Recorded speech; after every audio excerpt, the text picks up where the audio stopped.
கர்த்தருடைய பரிசுத்த நாமம் மையப்படுவதாக.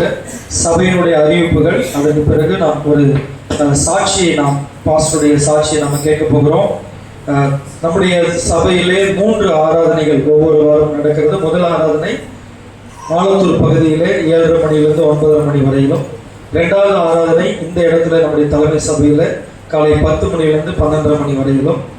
அதே போல மண்மலையிலே மாலை 6:30 8:30 மணி வரைக்கும் ஆராதனை நடைபெறுகிறது. ஒவ்வொரு செவ்வாய்க்கிழமையும் வேத பாடம் பைபிள் ஸ்டடி நடக்குது. 8 மணியிலிருந்து 9 மணி வரைக்கும். வேதத்தை முறைப்படி கற்றுக்கொள்ள விரும்புகிறவர்கள் நீங்கள் அந்த கிளாஸில் வந்து கலந்து கொள்ளுங்கள். புதன்கிழமை தோறும் ஜப குழுக்கள் நடக்கிறது. உங்கள் ஏரியாவில் உங்கள் கிராமத்தில் நடக்கிற அந்த ஜப குழுவில் தவறாமல் நீங்கள் கலந்து கொள்ளும்படி உங்களை அன்பாக கேட்டுக்கொள்கிறோம். வியாழக்கிழமை தோறும் சிறுவர் ஊழியம் செய்யும் டீச்சர்ஸ்க்காக, வாலண்டியர்ஸ்க்காக அவர்களை பயிற்றுவிக்கிற கூட்டம் நடக்குது 7 to 9. அதில் எல்லா டீச்சர்ஸும் வாலண்டியர்ஸும் வந்து கலந்து கொள்ளுங்கள். வெள்ளிக்கிழமை உபவாச ஜபம். போன வாரம் எந்த குழு ஜபம் பண்ணாங்க? தேபோரால் குழு நினைக்கிறேன் இல்லையா? இந்த வாரம் எஸ்தர் குழு அவங்க எந்தெந்த கிராமத்தில் அவங்க வந்து சந்திக்கிறாங்களோ அவங்க எல்லாரும் உங்கள் லீடர் சொல்லுவாங்க. அதை கேட்டு எல்லாரும் நீங்கள் வாங்க. வெள்ளிக்கிழமை காலை 11 மணிலேருந்து 1:30 மணி வரைக்கும் இந்த இடத்துல உபவாச ஜபம் நடக்கும். இது தவிர ஆலத்தூர்லையும் மண்மலையிலையும் சனிக்கிழமை உபவாச ஜபம் நடக்குது. அந்த உபவாச ஜபத்தை நீங்கள் கலந்து கொள்ளலாம். கடந்த வாரம் மார்ச் 8ஆம் தேதி உலக மகளிர் தினம் நடந்தது. அதற்காக நீங்கள் எல்லாரும் ஜெபம் பண்ணீங்க. கர்த்தர் நம்ம எல்லாருடைய ஜபத்தையும் கேட்டு நாம் எதிர்பார்த்ததை விட அதிகமான ஆத்துமாக்களை ஆண்டவர் கொண்டு வந்து அந்த கூட்டத்தை ஆசீர்வதித்து கொடுத்தார். கரங்களை தட்டி நாம் தேவனுக்கு நன்றி செலுத்துவோமா? கர்த்தருக்கு மகிமை உண்டாகட்டும். தொடர்ந்து நாளை முதல் நம்முடைய சபையில் 21 நாட்கள் உபவாச ஜபம் செய்யப்பட இருக்கிறது. நாளை 16ஆம் தேதியிலிருந்து ஏப்ரல் 5 வரை புனித வெள்ளி, ஈஸ்டர், கடைசியாக நம்முடைய ஜபம் முடிகிறது ஏப்ரல் 5. இயேசு கிறிஸ்து உயிர்த்தெழுந்த நாள் என்று நம்முடைய உபவாச ஜபம் முடியும். கடைசி 3 நாட்கள் விசேஷித்த கூட்டம் நம்முடைய சபையிலே நடைபெறும். இந்த உபவாச ஜபம் நீங்கள் ஒரு வேளையாவது ஆகாரத்தை தவிர்த்து உங்கள் வீடுகளிலேயே நீங்கள் ஜபம் பண்ணலாம். சபையில் ஜபம் நடக்காது. நீங்கள் எந்த நேரம் உபவாசத்தை ஜபிக்க முடியுமோ அந்த நேரம் ஜபம் நீங்கள் ஜபம் பண்ணி கொள்ளலாம். இந்த 21 நாள் உபவாச ஜபத்தில் நீங்கள் கலந்து கொள்ள வேண்டிய ஜபம் எதுன்னு கேட்டிங்கன்னா, தினந்தோறும் அதிகாலையில் 5 மணிலேருந்து 6 மணி வரைக்கும் 5 to 6 மார்னிங் இந்த இடத்துல ஜபம் நடக்கும். இந்த ஜபத்தில் நீங்கள் கட்டாயமாக கலந்து கொள்ளுங்க. அது உங்களுக்கு ரொம்ப ரொம்ப ஆசீர்வாதமாக இருக்கும். பகல் நேரத்திலையோ மாலை நேரத்திலையோ நடக்காது. எப்பொழுது நடக்கிற ஜபங்கள் மாத்திரம் நடக்கும். சபையில் இந்த 21 நாட்கள் நம்ம எதற்காக உபவாசத்தை ஜெபிக்க போகிறோம் அப்படின்னா, சிலுவை தியானத்தை குறித்து நமக்காக ஆண்டவர் கல்வாரி சிலுவையிலே நமக்காக மரித்தார் இல்லையா? அந்த சிலுவையை குறித்த உபதேசம், சிலுவையை குறித்த தியானம் தினந்தோறும் அதிகாலையில் அந்த 5 மணிலேருந்து 6 மணி வரைக்கும் நடக்கிற அந்த ஜபத்தில் நம்ம தியானிக்க போகிறோம். 2வது, புதிய ஆத்துமாக்களை நம்ம சந்தித்து கொண்டிருக்கிறோம். அவங்களுடைய ரட்சிப்புக்காக நம்ம என்ன செய்ய போகிறோம்? ஜெபிக்க போகிறோம். கூடுமானால் அந்த 3 நாள் கூட்டத்தில் அவங்களுக்கு ஆண்டுடைய ரட்சிப்பை தெளிவாக சொல்லி ஞானஸ்நானம் எடுக்கிறவர்கள் யாராவது இருந்தாங்கன்னா அந்த கடைசி ஏப்ரல் 8ஆம் தேதி அவங்களுக்கு ஞானஸ்நானம் கொடுப்போம். அதற்காக ஜெபிக்கிறதுக்காக இந்த 21 நாள் உபவாச ஜெபம். நம்முடைய சபை இந்த இடத்துல இடம் வாங்கி இந்த சர்ச்சு கட்டி, பழைய சர்ச்சு, இது புது சர்ச் இங்கே கட்டி 3 வருஷம் ஆகுது. இந்த சபை கட்டி பழைய சர்ச்சு கட்டி 13 வருஷம் ஆகுது. ஆண்டுடைய பெரிதான கிருபையினால ஒரு விசுவாசிகள் கூட இல்லாத இந்த இடத்துல வந்து ஊழியம் ஆரம்பிச்சு கிட்டத்தட்ட 2004 நம்ம ஊழியம் ஆரம்பித்தோம். இன்னைக்கு 2026, கிட்டத்தட்ட ஒரு 10 வருஷமாக நம்ம வந்து இடமே இல்லாமல் வாடகை வீடுகளிலே அங்கும் இங்கும் நடத்திக்கிட்டு இருந்தோம். ஆண்டவர் நமக்கு இந்த விசாலமான இடத்தை ஆண்டவர் தந்து இந்த இடத்துல எத்தனையோ எதிர்ப்புகள், இந்த இடத்தை விட்டு நாங்கள் துரத்துறோம் அப்படி இப்படின்னா பல சவால்கள் வந்த நேரத்திலையும் ஆண்டவர் இதுவரைக்கும் இந்த சபையை, இந்த கூடாரத்தை நம்ம எல்லாரும் கூடி ஜெபிக்கக்கூடிய இந்த ஆலயத்தை கர்த்தர் என்ன பண்ணியிருக்காரு? ஏற்படுத்தி கொடுத்திருக்கிறார். மார்ச் 28ஆம் தேதி தான் நம்ம அதை டெடிகேட் பண்ணோம். அதனால மார்ச் 28ஆம் தேதி நமக்கு ஒரு ஸ்பெஷலான மீட்டிங் இருக்குது. அந்த கடந்த 13 ஆண்டுகள் நம்மை பாதுகாத்ததற்காக நன்றியும், அதே போல புதிய 14வது ஆண்டை கர்த்தர் நமக்கு ஆசீர்வாதம் தரும்படியாகவும் இந்த 21 நாள் உபவாச ஜபத்தில் நம்ம ஜெபிக்க போறோம். அது மாத்திரமல்ல, யுத்தங்கள் நடந்து கொண்டிருக்க நீங்க கேள்விப்படுறீங்க. ஈரான், இஸ்ரேல், அமெரிக்கா, வளைகுடா நாடுகள்ல.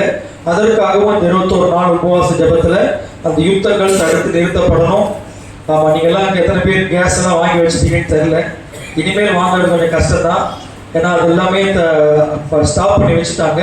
நம்ம ஜெபம் பண்ணுவோம். ஆண்டவர் அதெல்லாம் என்ன பண்ணணும், தடைகளை உடைச்சு மீண்டுமா எல்லாம் நார்மல் நிலைமைக்கு வரணும். அதே போல சட்டமன்ற தேர்தல் நடக்க போகுது. அதுக்காகவும் இந்த 21 நாள் உபவாச ஜெபத்தில் டெய்லி காலையில் ஜெபம் பண்ண போகிறோம். +2 10th எக்ஸாம் எழுதுகிற பிள்ளைகளுக்காக ஜெபிக்க போகிறோம். பிபிஎஸ் 2026 மே மாதம் நடக்க போகிற பிபிஎஸ்க்காகவும் நம்ம ஜெபிக்க போகிறோம். நம்ம பாஸ்டர்மா சிஎஃப்னுடைய கள்ளக்குறிச்சி அவங்க பொறுப்பெடுத்திருக்கிறாங்க. அதனால கள்ளக்குறிச்சி முழுவதும் இருக்கிற சிறு பிள்ளைகளுக்கு நம்ம சுவிசேஷம் அறிவிக்கணும். அந்த பாரத்தை நாம் எடுத்து இந்த 21 நாள் உபவாசம் ஜெபம் பண்ண போகிறோம். ஸ்டார்ஸ் ஆஃப் காட் பெண்கள் ஐக்கிய கூடுகை தொடர்ந்து நடக்கணும். அதற்காகவும் நம்ம 21 நாள் ஜெபம் பண்ண போகிறோம். ஆலத்தூர் மண்மலை கிளை ஊழியங்கள் வளர்ச்சிக்காக அங்கே சொந்தமாக நம்ம இடம் வாங்கணும், ஆலயம் கட்டப்படணும். அதற்காகவும் ஜெபிக்க போகிறோம். அதே போல கடைசி காலம் எழுப்புதல் உண்டாக நம்முடைய சபையை குறித்ததான திட்டம், நம்முடைய சபையை குறித்ததான தரிசனம், சபையை குறித்ததான நோக்கம் என்ன செய்யணும், நிறைவேறணும். அதற்காக நீங்கள் என்ன பண்ணுங்க, ஜெபம் பண்ணுங்க. அதே போல ஆண்டுடைய வருகை சமீபமாக இருக்கிறதுனால சபையார் எல்லாரும் அவருடைய வருகைக்கு என்ன செய்யணும், ஆயத்தப்படணும். இந்த காரியங்களை வைத்து தான் இந்த 21 நாட்கள் நம்ம என்ன செய்ய போகிறோம், ஜெபிக்க போகிறோம். சரிங்களா? அதனால முடிந்த அளவுக்கு காலையில் 5 மணிலேருந்து 6 மணி வரைக்கும் நடக்கிற ஜெபத்தில் நீங்கள் கலந்து கொள்ளுங்க. ஒரு சில குடும்பங்கள் ரட்சிக்கப்படாதவங்களால் வர முடியாது, ரொம்ப தூரத்தில் இருக்கவங்க வர முடியாது. உங்களுக்காக ஜூம் மீட்டிங் அல்லது வாட்ஸ்அப் மூலமாக வீடியோ கால் உங்களுக்கு அந்த டைமில் அவைலபிளாக இருக்கும். அது என்னன்றதை நீங்கள் பாஸ்டர்மாட்ட கேட்டு தெரிஞ்சுக்கிங்க. அந்த 45 நிமிஷம் ஜூம் மீட்டிங்காக இருந்தால் 45 நிமிஷம், வாட்ஸ்அப் வீடியோ கால் வந்து அது எவ்வளோ நேரம் தெரியல. அந்த நேரத்தில் நீங்கள் வீடுகளிலே இருந்து என்ன பண்ணலாம், ஜெபிக்கலாம். முடிந்த அளவுக்கு பக்கத்தில் இருக்கிறவங்க, அருகாமையில் இருக்கிறவங்க, நீங்கள் வர முடியும் அப்படின்னு சொல்கிறவங்க எல்லாருமே இந்த இடத்துக்கு, நம்முடைய ஆலயத்துக்கு நீங்கள் கடந்து வந்தீங்கன்னா அது உங்களுக்கு ரொம்ப பிரயோஜனமாக இருக்கும். நம்ம எல்லாரும் கூடி நம்ம ஜெபம் பண்ணுவோம். அனுதினமும் சிலுவையை குறித்த சத்தியத்தை கேட்டு சொல்லப்பட்ட காரியங்களுக்காக 1 மணி நேரம் தான். அதனால கரெக்டாக ஜெபம் பண்ணிட்டு 6 மணிக்கெல்லாம் கரெக்டாக முடிஞ்சிடும். நீங்கள் தண்ணி பிடிக்கிறது மற்ற காரியங்கள்லாம் நினைச்சு வராமல் வந்துடாதீங்க. நீங்கள் அதுக்கப்புறம் போய் உங்களுடைய காரியங்களை நீங்கள் என்ன பண்ணலாம், கவனித்துக் கொள்ளலாம். இந்த 21 நாட்கள் மட்டும் நீங்கள் சபைக்கு யாவரும் ஜெபிக்கும்படி உங்களை அன்போடு கேட்டுக்கொள்கிறோம். முடியாதவர்களுக்காக என்ன ஏற்பாடு செய்கிறோம் என்பதை நீங்கள் பாசமாட கேட்டு தெரிந்து கொள்ளுங்கள். ஹல்லேலூயா. கர்த்தருடைய ஆசீர்வதிப்பதாக. இன்னைக்கு கர்த்தருடைய வார்த்தை கேட்பதற்கு முன்பதாக ஒரு 20 நிமிஷம் நம்ம மத்தியில் பாஸ்டர் கேலன் குமரன் அவங்க வந்திருக்கிறாங்க. நம்ம ஜோகிதா சிஸ்டர் அவங்க சொன்னாங்க இல்லையா, அந்த ஊழியக்காரர் குடும்பமாக இன்னைக்கு நம்ம மத்தியில் வந்திருக்கிறாங்க. அவங்களை குறித்து எனக்கு அதிகமாக தெரியாது, இப்போதான் ஃபர்ஸ்ட் டைம் நாங்களை பார்க்குறோம். அதனால அவங்களுடைய சாட்சி அனுபவங்கள், அவங்க எப்படி அவங்க வீட்டுக்கு அந்த பகுதிக்கு ஊழியத்துக்கு வந்தாங்க, அதுக்கு முன்னாடி அவங்க எங்கே ஊழியம் செஞ்சுக்கிட்டு இருந்தாங்க, எப்படி அவங்க ரட்சிக்கப்பட்டாங்க என்பதை நிறைய காரியங்கள் இருக்கும். ஆனால் ஒரு சுருக்கமாக அவங்க ஒரு 20 நிமிஷத்தில் கர்த்தருடைய வார்த்தையோடு கூட அவங்க உற்சாகப்படுத்தி சாட்சியை பகிர்ந்து கொள்வாங்க. இன்னைக்கு நம்ம எல்லாருக்கும் சாப்பாடு ஆயத்தம் பண்ணியிருக்கிறோம் இல்லையா? ஏன் உங்களுக்கு தெரியுமா? நம்ம டாக்டர் ஜோவிகா சிஸ்டர் அவங்க எஃப்எம்ஜி டாக்டர் எக்ஸாம் எழுதினாங்க. கடந்த சில வருஷமா அவங்க எழுதி தோற்று போனாங்க. நமக்கு எல்லாருக்கும் தெரியும், ரொம்ப மன உடைஞ்சு போனாங்க. இந்த வருஷத்துல எப்படியாவது அவங்க ஜெயிக்கணும்னு நம்ம எல்லாரும் என்ன செய்யணும், போராடி ஜெபிச்சோம். கர்த்தர் நம்ம எல்லாருடைய ஜெபத்தையும் அவங்களுடைய விடாத முயற்சியும் கர்த்தர் கண்டு இந்த கடந்த நாட்களில் அவங்க வெற்றி பெறுவதற்கு ஆண்டவர் உதவி செய்தார். அவங்க டாக்டர் ராஜேஷ் அவங்க ஒரு பொருத்தனை செஞ்சிருந்தாங்க. இப்படி பாஸ் பண்ணாங்கன்னா சபையில் வருகிற எல்லாருக்கும், அவங்க ஏற்கனவே போயிட்டு இருந்த விழுப்புரத்தில் போயிட்டு இருந்த சபைக்கும் நம்முடைய சபைக்கும் ஆகாரம் கொடுக்கணும்னு அவங்க பொருத்தனை பண்ணியிருந்தாங்க. அதை நிறைவேற்ற முடியாத சூழ்நிலையில் அவங்க இருந்தாங்க. ஆனால் கடந்த நாட்களில் மீண்டுமாய் கர்த்தர் அதை என்ன பண்ணாரு, ஞாபகப்படுத்தி அதை உடனே நிறைவேற்றணும் அப்படின்னு சொன்னதுனால அவங்க இந்த வாரத்திலேயே சாப்பாடு போகணும் பாஸ்டர் அப்படின்னு சொல்லி கேட்டுக்கொண்டாங்க. அதனால இன்னைக்கு ஆகார ஒழுங்கு செஞ்சிருக்கிறோம். அவங்களுடைய பொருத்தினுடைய விளைவாக இன்னைக்கு எல்லாருக்கும் சாப்பாடு இருக்குது. ஆமென், ஹல்லேலூயா. கர்த்தர் தொடர்ந்து சிஸ்டருடைய காரியங்களை எல்லாம் பொறுப்பெடுத்து அவங்க ஒரு நல்ல ஒரு பொசிஷனில் போய் இருக்கிற வரைக்கும் நம்ம அவங்களுக்காக ஜெபம் பண்ணுவோம். இப்போ எல்லா கரங்களை தட்டி நம்ம பாஸ்டர் காலேஜ் வரவேற்போம். அவங்க சாட்சியிலும் அந்த மத்தியில் தேவனுடைய வார்த்தையை பகிர்ந்து கொள்வாங்க.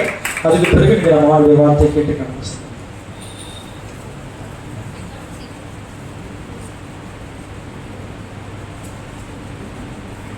Thank you, Jesus. Hallelujah. சந்தோஷமா இருக்கிறீங்களா? Hallelujah. Thank you. சாட்சிக்கு போகிறதுக்கு முன்னால 2 பேர் மட்டும் சொல்ல அறிமுகப்படுத்திட்டு அவங்களை அமர வச்சிடுறேன். ரொம்ப நிமிஷம் 2 நிமிஷம் என்னோட மனைவியும் பிள்ளையும் கொஞ்சம் தயவு செய்து முன்னால் வரும்படி. Hallelujah. Thank you, Jesus.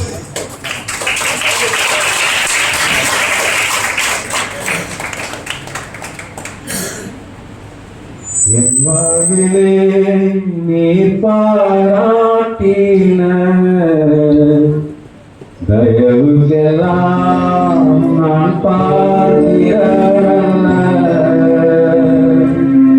இதுவரையில் என் தாங்கியதற்கு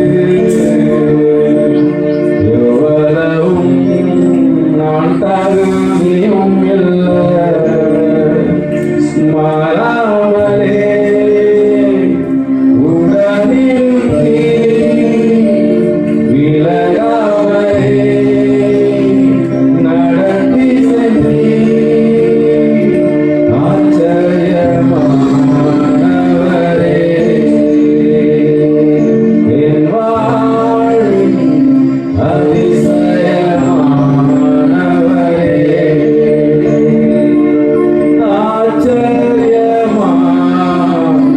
ஆச்சரியமானவரே.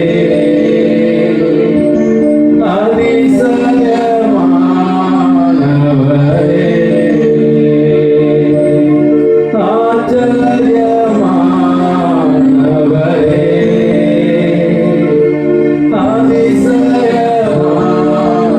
ஆச்சரியமானவரே.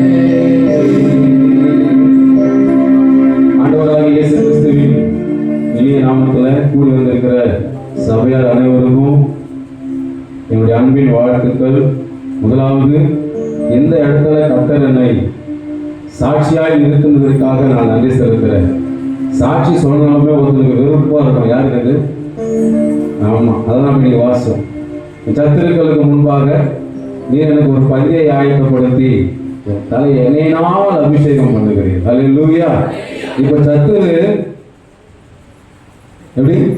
சத்துருக்கு விரோதமான ஒரு பந்தி. அல்லேலூயா. இது உங்களோடு கூட இந்த பந்தியில உங்க பந்தியில எனக்கு ஒரு சாட்சியை கர்த்தர் ஏற்படுத்தி கொடுத்தபடினால நான் முதலாவது தேவனுக்கு நன்றி செலுத்துறேன். அடுத்தபடியா இந்த வாய்ப்பை கொடுத்து அருமையான போதகருக்கு நான் நன்றி செலுத்துறேன். எல்லாவற்றிற்கும் மேலாக இதுக்கு முகாந்தமா அமைஞ்ச அருமையான ஐயா ஆரோக்கிய ஐயா மற்றும் அவருடைய மருமகன் மகள் இவர்களுக்காக நன்றி செலுத்துறேன். அல்லேலூயா. என்னோட பேர் வந்து பாத்தீங்கன்னா காலேஜ் குமரன். என்னுடைய மனைவி பேர் வந்து பாத்தீங்கன்னா பிளஸ்ஸி மோகனா. பையன் பேர் வந்து ஜெனோவா ஜோவியல். என்னுடைய பூர்வீகம் அப்படின்னு பார்த்தீங்கன்னா சென்னை பகுதியில் இருக்கிற செங்கல்பட்டு தான் என்னுடைய பூர்வீகம். கிட்டத்தட்ட 40 வருஷமா நாங்கள் அங்கே தான் இருக்கிறோம். பிறந்தது வளர்ந்தது எல்லாமே அதே ஊர் தான், அதே இடத்துல தான். அல்லேலூயா. இந்த இடத்துல நாங்கள் குடும்பமாக நிற்கிறோம். தொடர்ந்து என் சாட்சி சொல்ல போகிறேன். கிட்டத்தட்ட 2 பேருடைய சாட்சியும் சேம். நான் என்ன சொல்றேனோ அதுதான் அவங்களுடைய வாழ்க்கையிலும் நடந்த ஒரு உண்மை. அதனால ஒரே மாம்சமா இருக்கிறபடினால என்னுடைய சாட்சி தொடர்ந்து நான் பகிர போறேன். Thank you. God bless you. Hallelujah. சரி,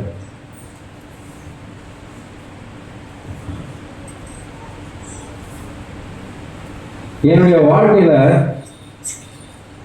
சாட்சி சொல்லணும்னா நிறைய சொல்லலாம் இல்லையா? அது நேரமே பத்தாது. கிட்டத்தட்ட 40 வருஷம் சாட்சி சொல்லணும். எவ்வளோ நாள்? இந்த 20 வருஷம் போதுமா? போதாது. பிறவிலிருந்து சொல்லுவாங்க, பெரிய விஷயம். இதை 2ஆ நான் பிரித்து சொல்ல விரும்புகிறேன். 2ஆ பிரித்து சொல்றேன். ஒன்று பழைய ஏற்பாடு, இன்னொன்று புதிய ஏற்பாடு. பழைய ஏற்பாட்டில் இருந்த என் வாழ்க்கை இப்போ புதிய ஏற்பாட்டில் இருக்கிற என்னுடைய வாழ்க்கை. கிமு கிபி, கிறிஸ்துவுக்கு முன்னால கிறிஸ்துவுக்கு பின்னால. சரியா? அப்ப கிறிஸ்துவுக்கு முன்னால நான் கிறிஸ்துவ எனக்கு அறியாத தெரியாதவங்க இருந்த வாழ்க்கையும் தெரிஞ்ச பிறகு இருந்த வாழ்க்கையும் தான் உங்களுக்கு ஒரு சாட்சி சொல்ல போறேன். ஆண்டவரே இப்ப சாட்சி அறிவிச்சிட்டாரு ஊழியக்காரன் அந்த இடத்துல. அல்லேலூயா. அவங்க அறிமுகப்படுத்தும் எப்படி சொன்னாங்க?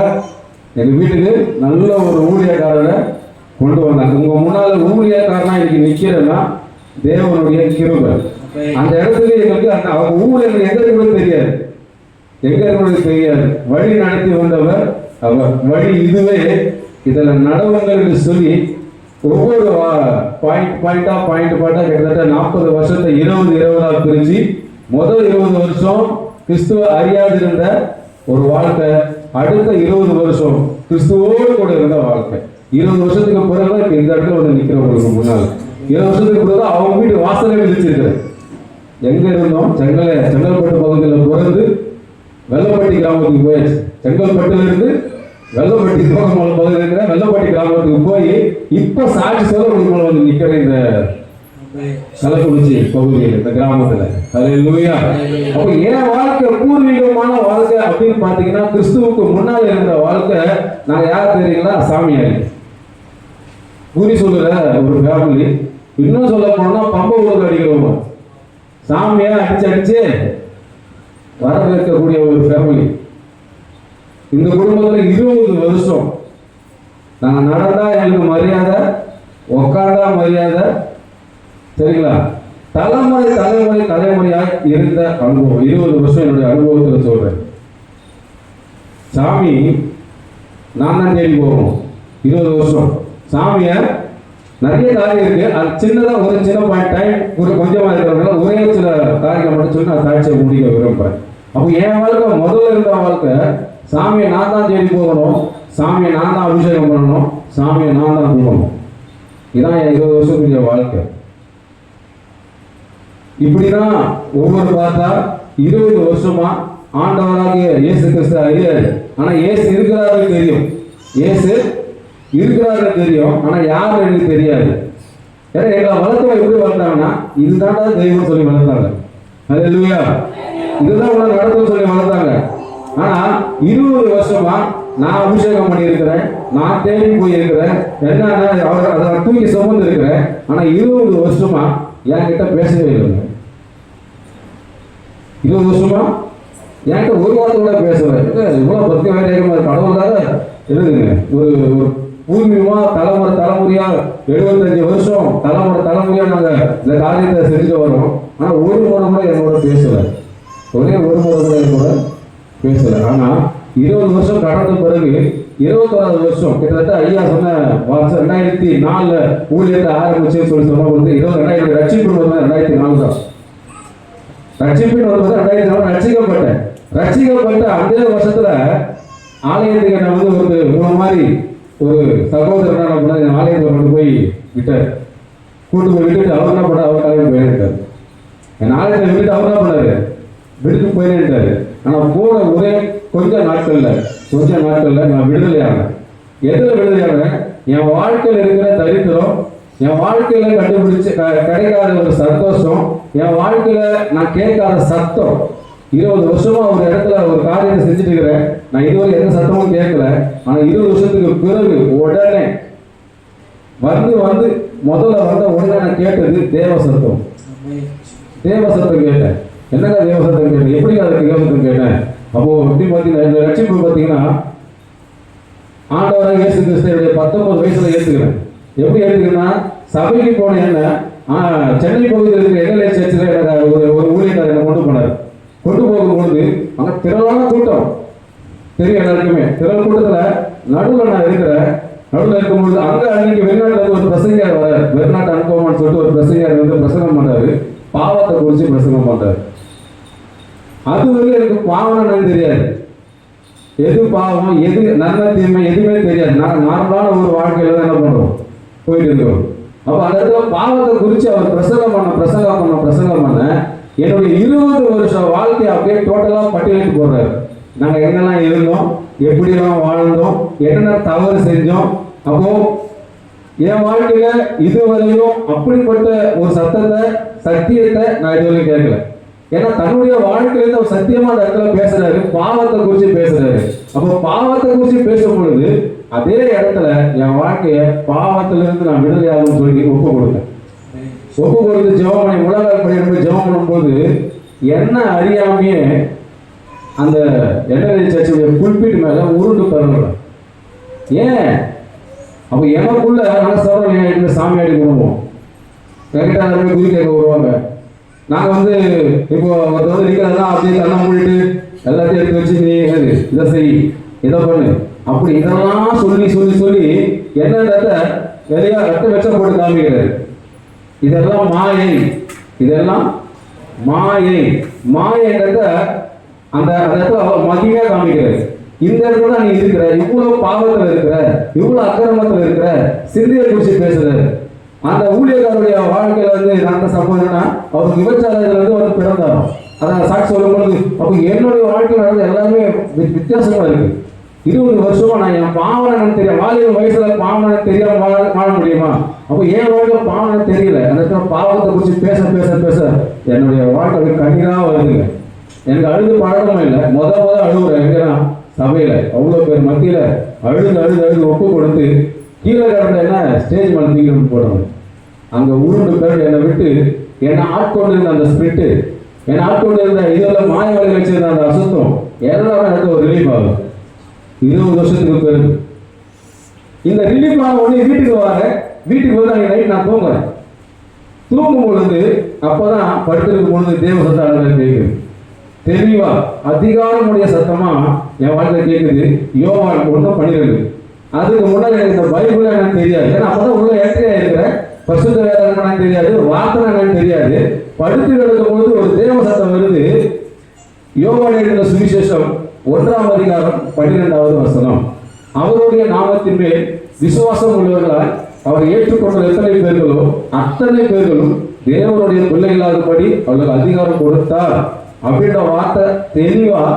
அது எப்படி அந்த வார்த்தையுடைய பகிரங்கம் பார்த்தீங்கன்னா அவ்வளோ ஒரு சவுண்டு, அவ்வளோ ஒரு சவுண்டு, ஒரு கேட்க முடியாத அளவுக்கு காதல் கட்ட போயிருக்கும், ஒரு பாம்பு பட போயிருக்கும், பிரமாதம் விடுவீங்களா? அந்த மாதிரி ஒரு வல்லமையுள்ள ஒரு வார்த்தை வந்து இந்த வார்த்தை எங்க இருக்கிறது முதற்கொண்டு யோவான் எழுதின சுவிசேஷம் என்று சொல்லி அந்த வார்த்தையை முதற்கொண்டு சத்தத்தை கேட்கிறேன். அப்ப எங்களுக்கு பரிசுத்த வேதம் தெரியாது, யோவான் எங்க இருக்குன்னு தெரியாது. அந்த ராத்திரியிலே எழுந்து பரிசுத்த வேதம் வந்து தரணும். அந்த இடத்த பார்த்தா எனக்கு என்ன சத்தம் கேட்கணும் அதே வார்த்தையை கேட்கிறேன். அப்போ எனக்குள்ள ஒரு மாற்றம் வருது. 20 வருஷமா எங்கெங்கேயோ ஓடணும், கோயிலுக்குள்ள ஓடணும், குளமா ஓடணும். நான் போய் அபிஷேகம் பண்ணுவேன், சந்தன அபிஷேகம் பண்ணுவேன், என்னென்ன அபிஷேகம் இருக்கு எல்லா அபிஷேகம் போடுவேன். ஆனா இதுவரையும் கேட்கப்படாத ஒரு சத்தம். கடவுள் அந்த அளவுக்கு வைராக்கியமா தெரிந்த ஒரு மனுஷன், கடவுளுக்கு அவ்வளவு பக்தி வைராக்கியமா இருந்த என்ன சத்தமே கேட்கல. ஆனா வந்து காலை எடுத்து வச்ச ஒரே செகண்ட்ல இதுக்குள்ள இருக்கிற வார்த்தை யோவானுக்குள்ள இருக்கிற வார்த்தை எப்படி தெரியும் எனக்கு. அப்போ தெளிவான சத்தத்தை முத அம்சத்தை கேட்கும் பொழுது தான் இவரு தான் மெய்யான தேவனத்தை பிடிச்சேன். எப்போ ஆரம்பத்திலே பிடிச்சேன்.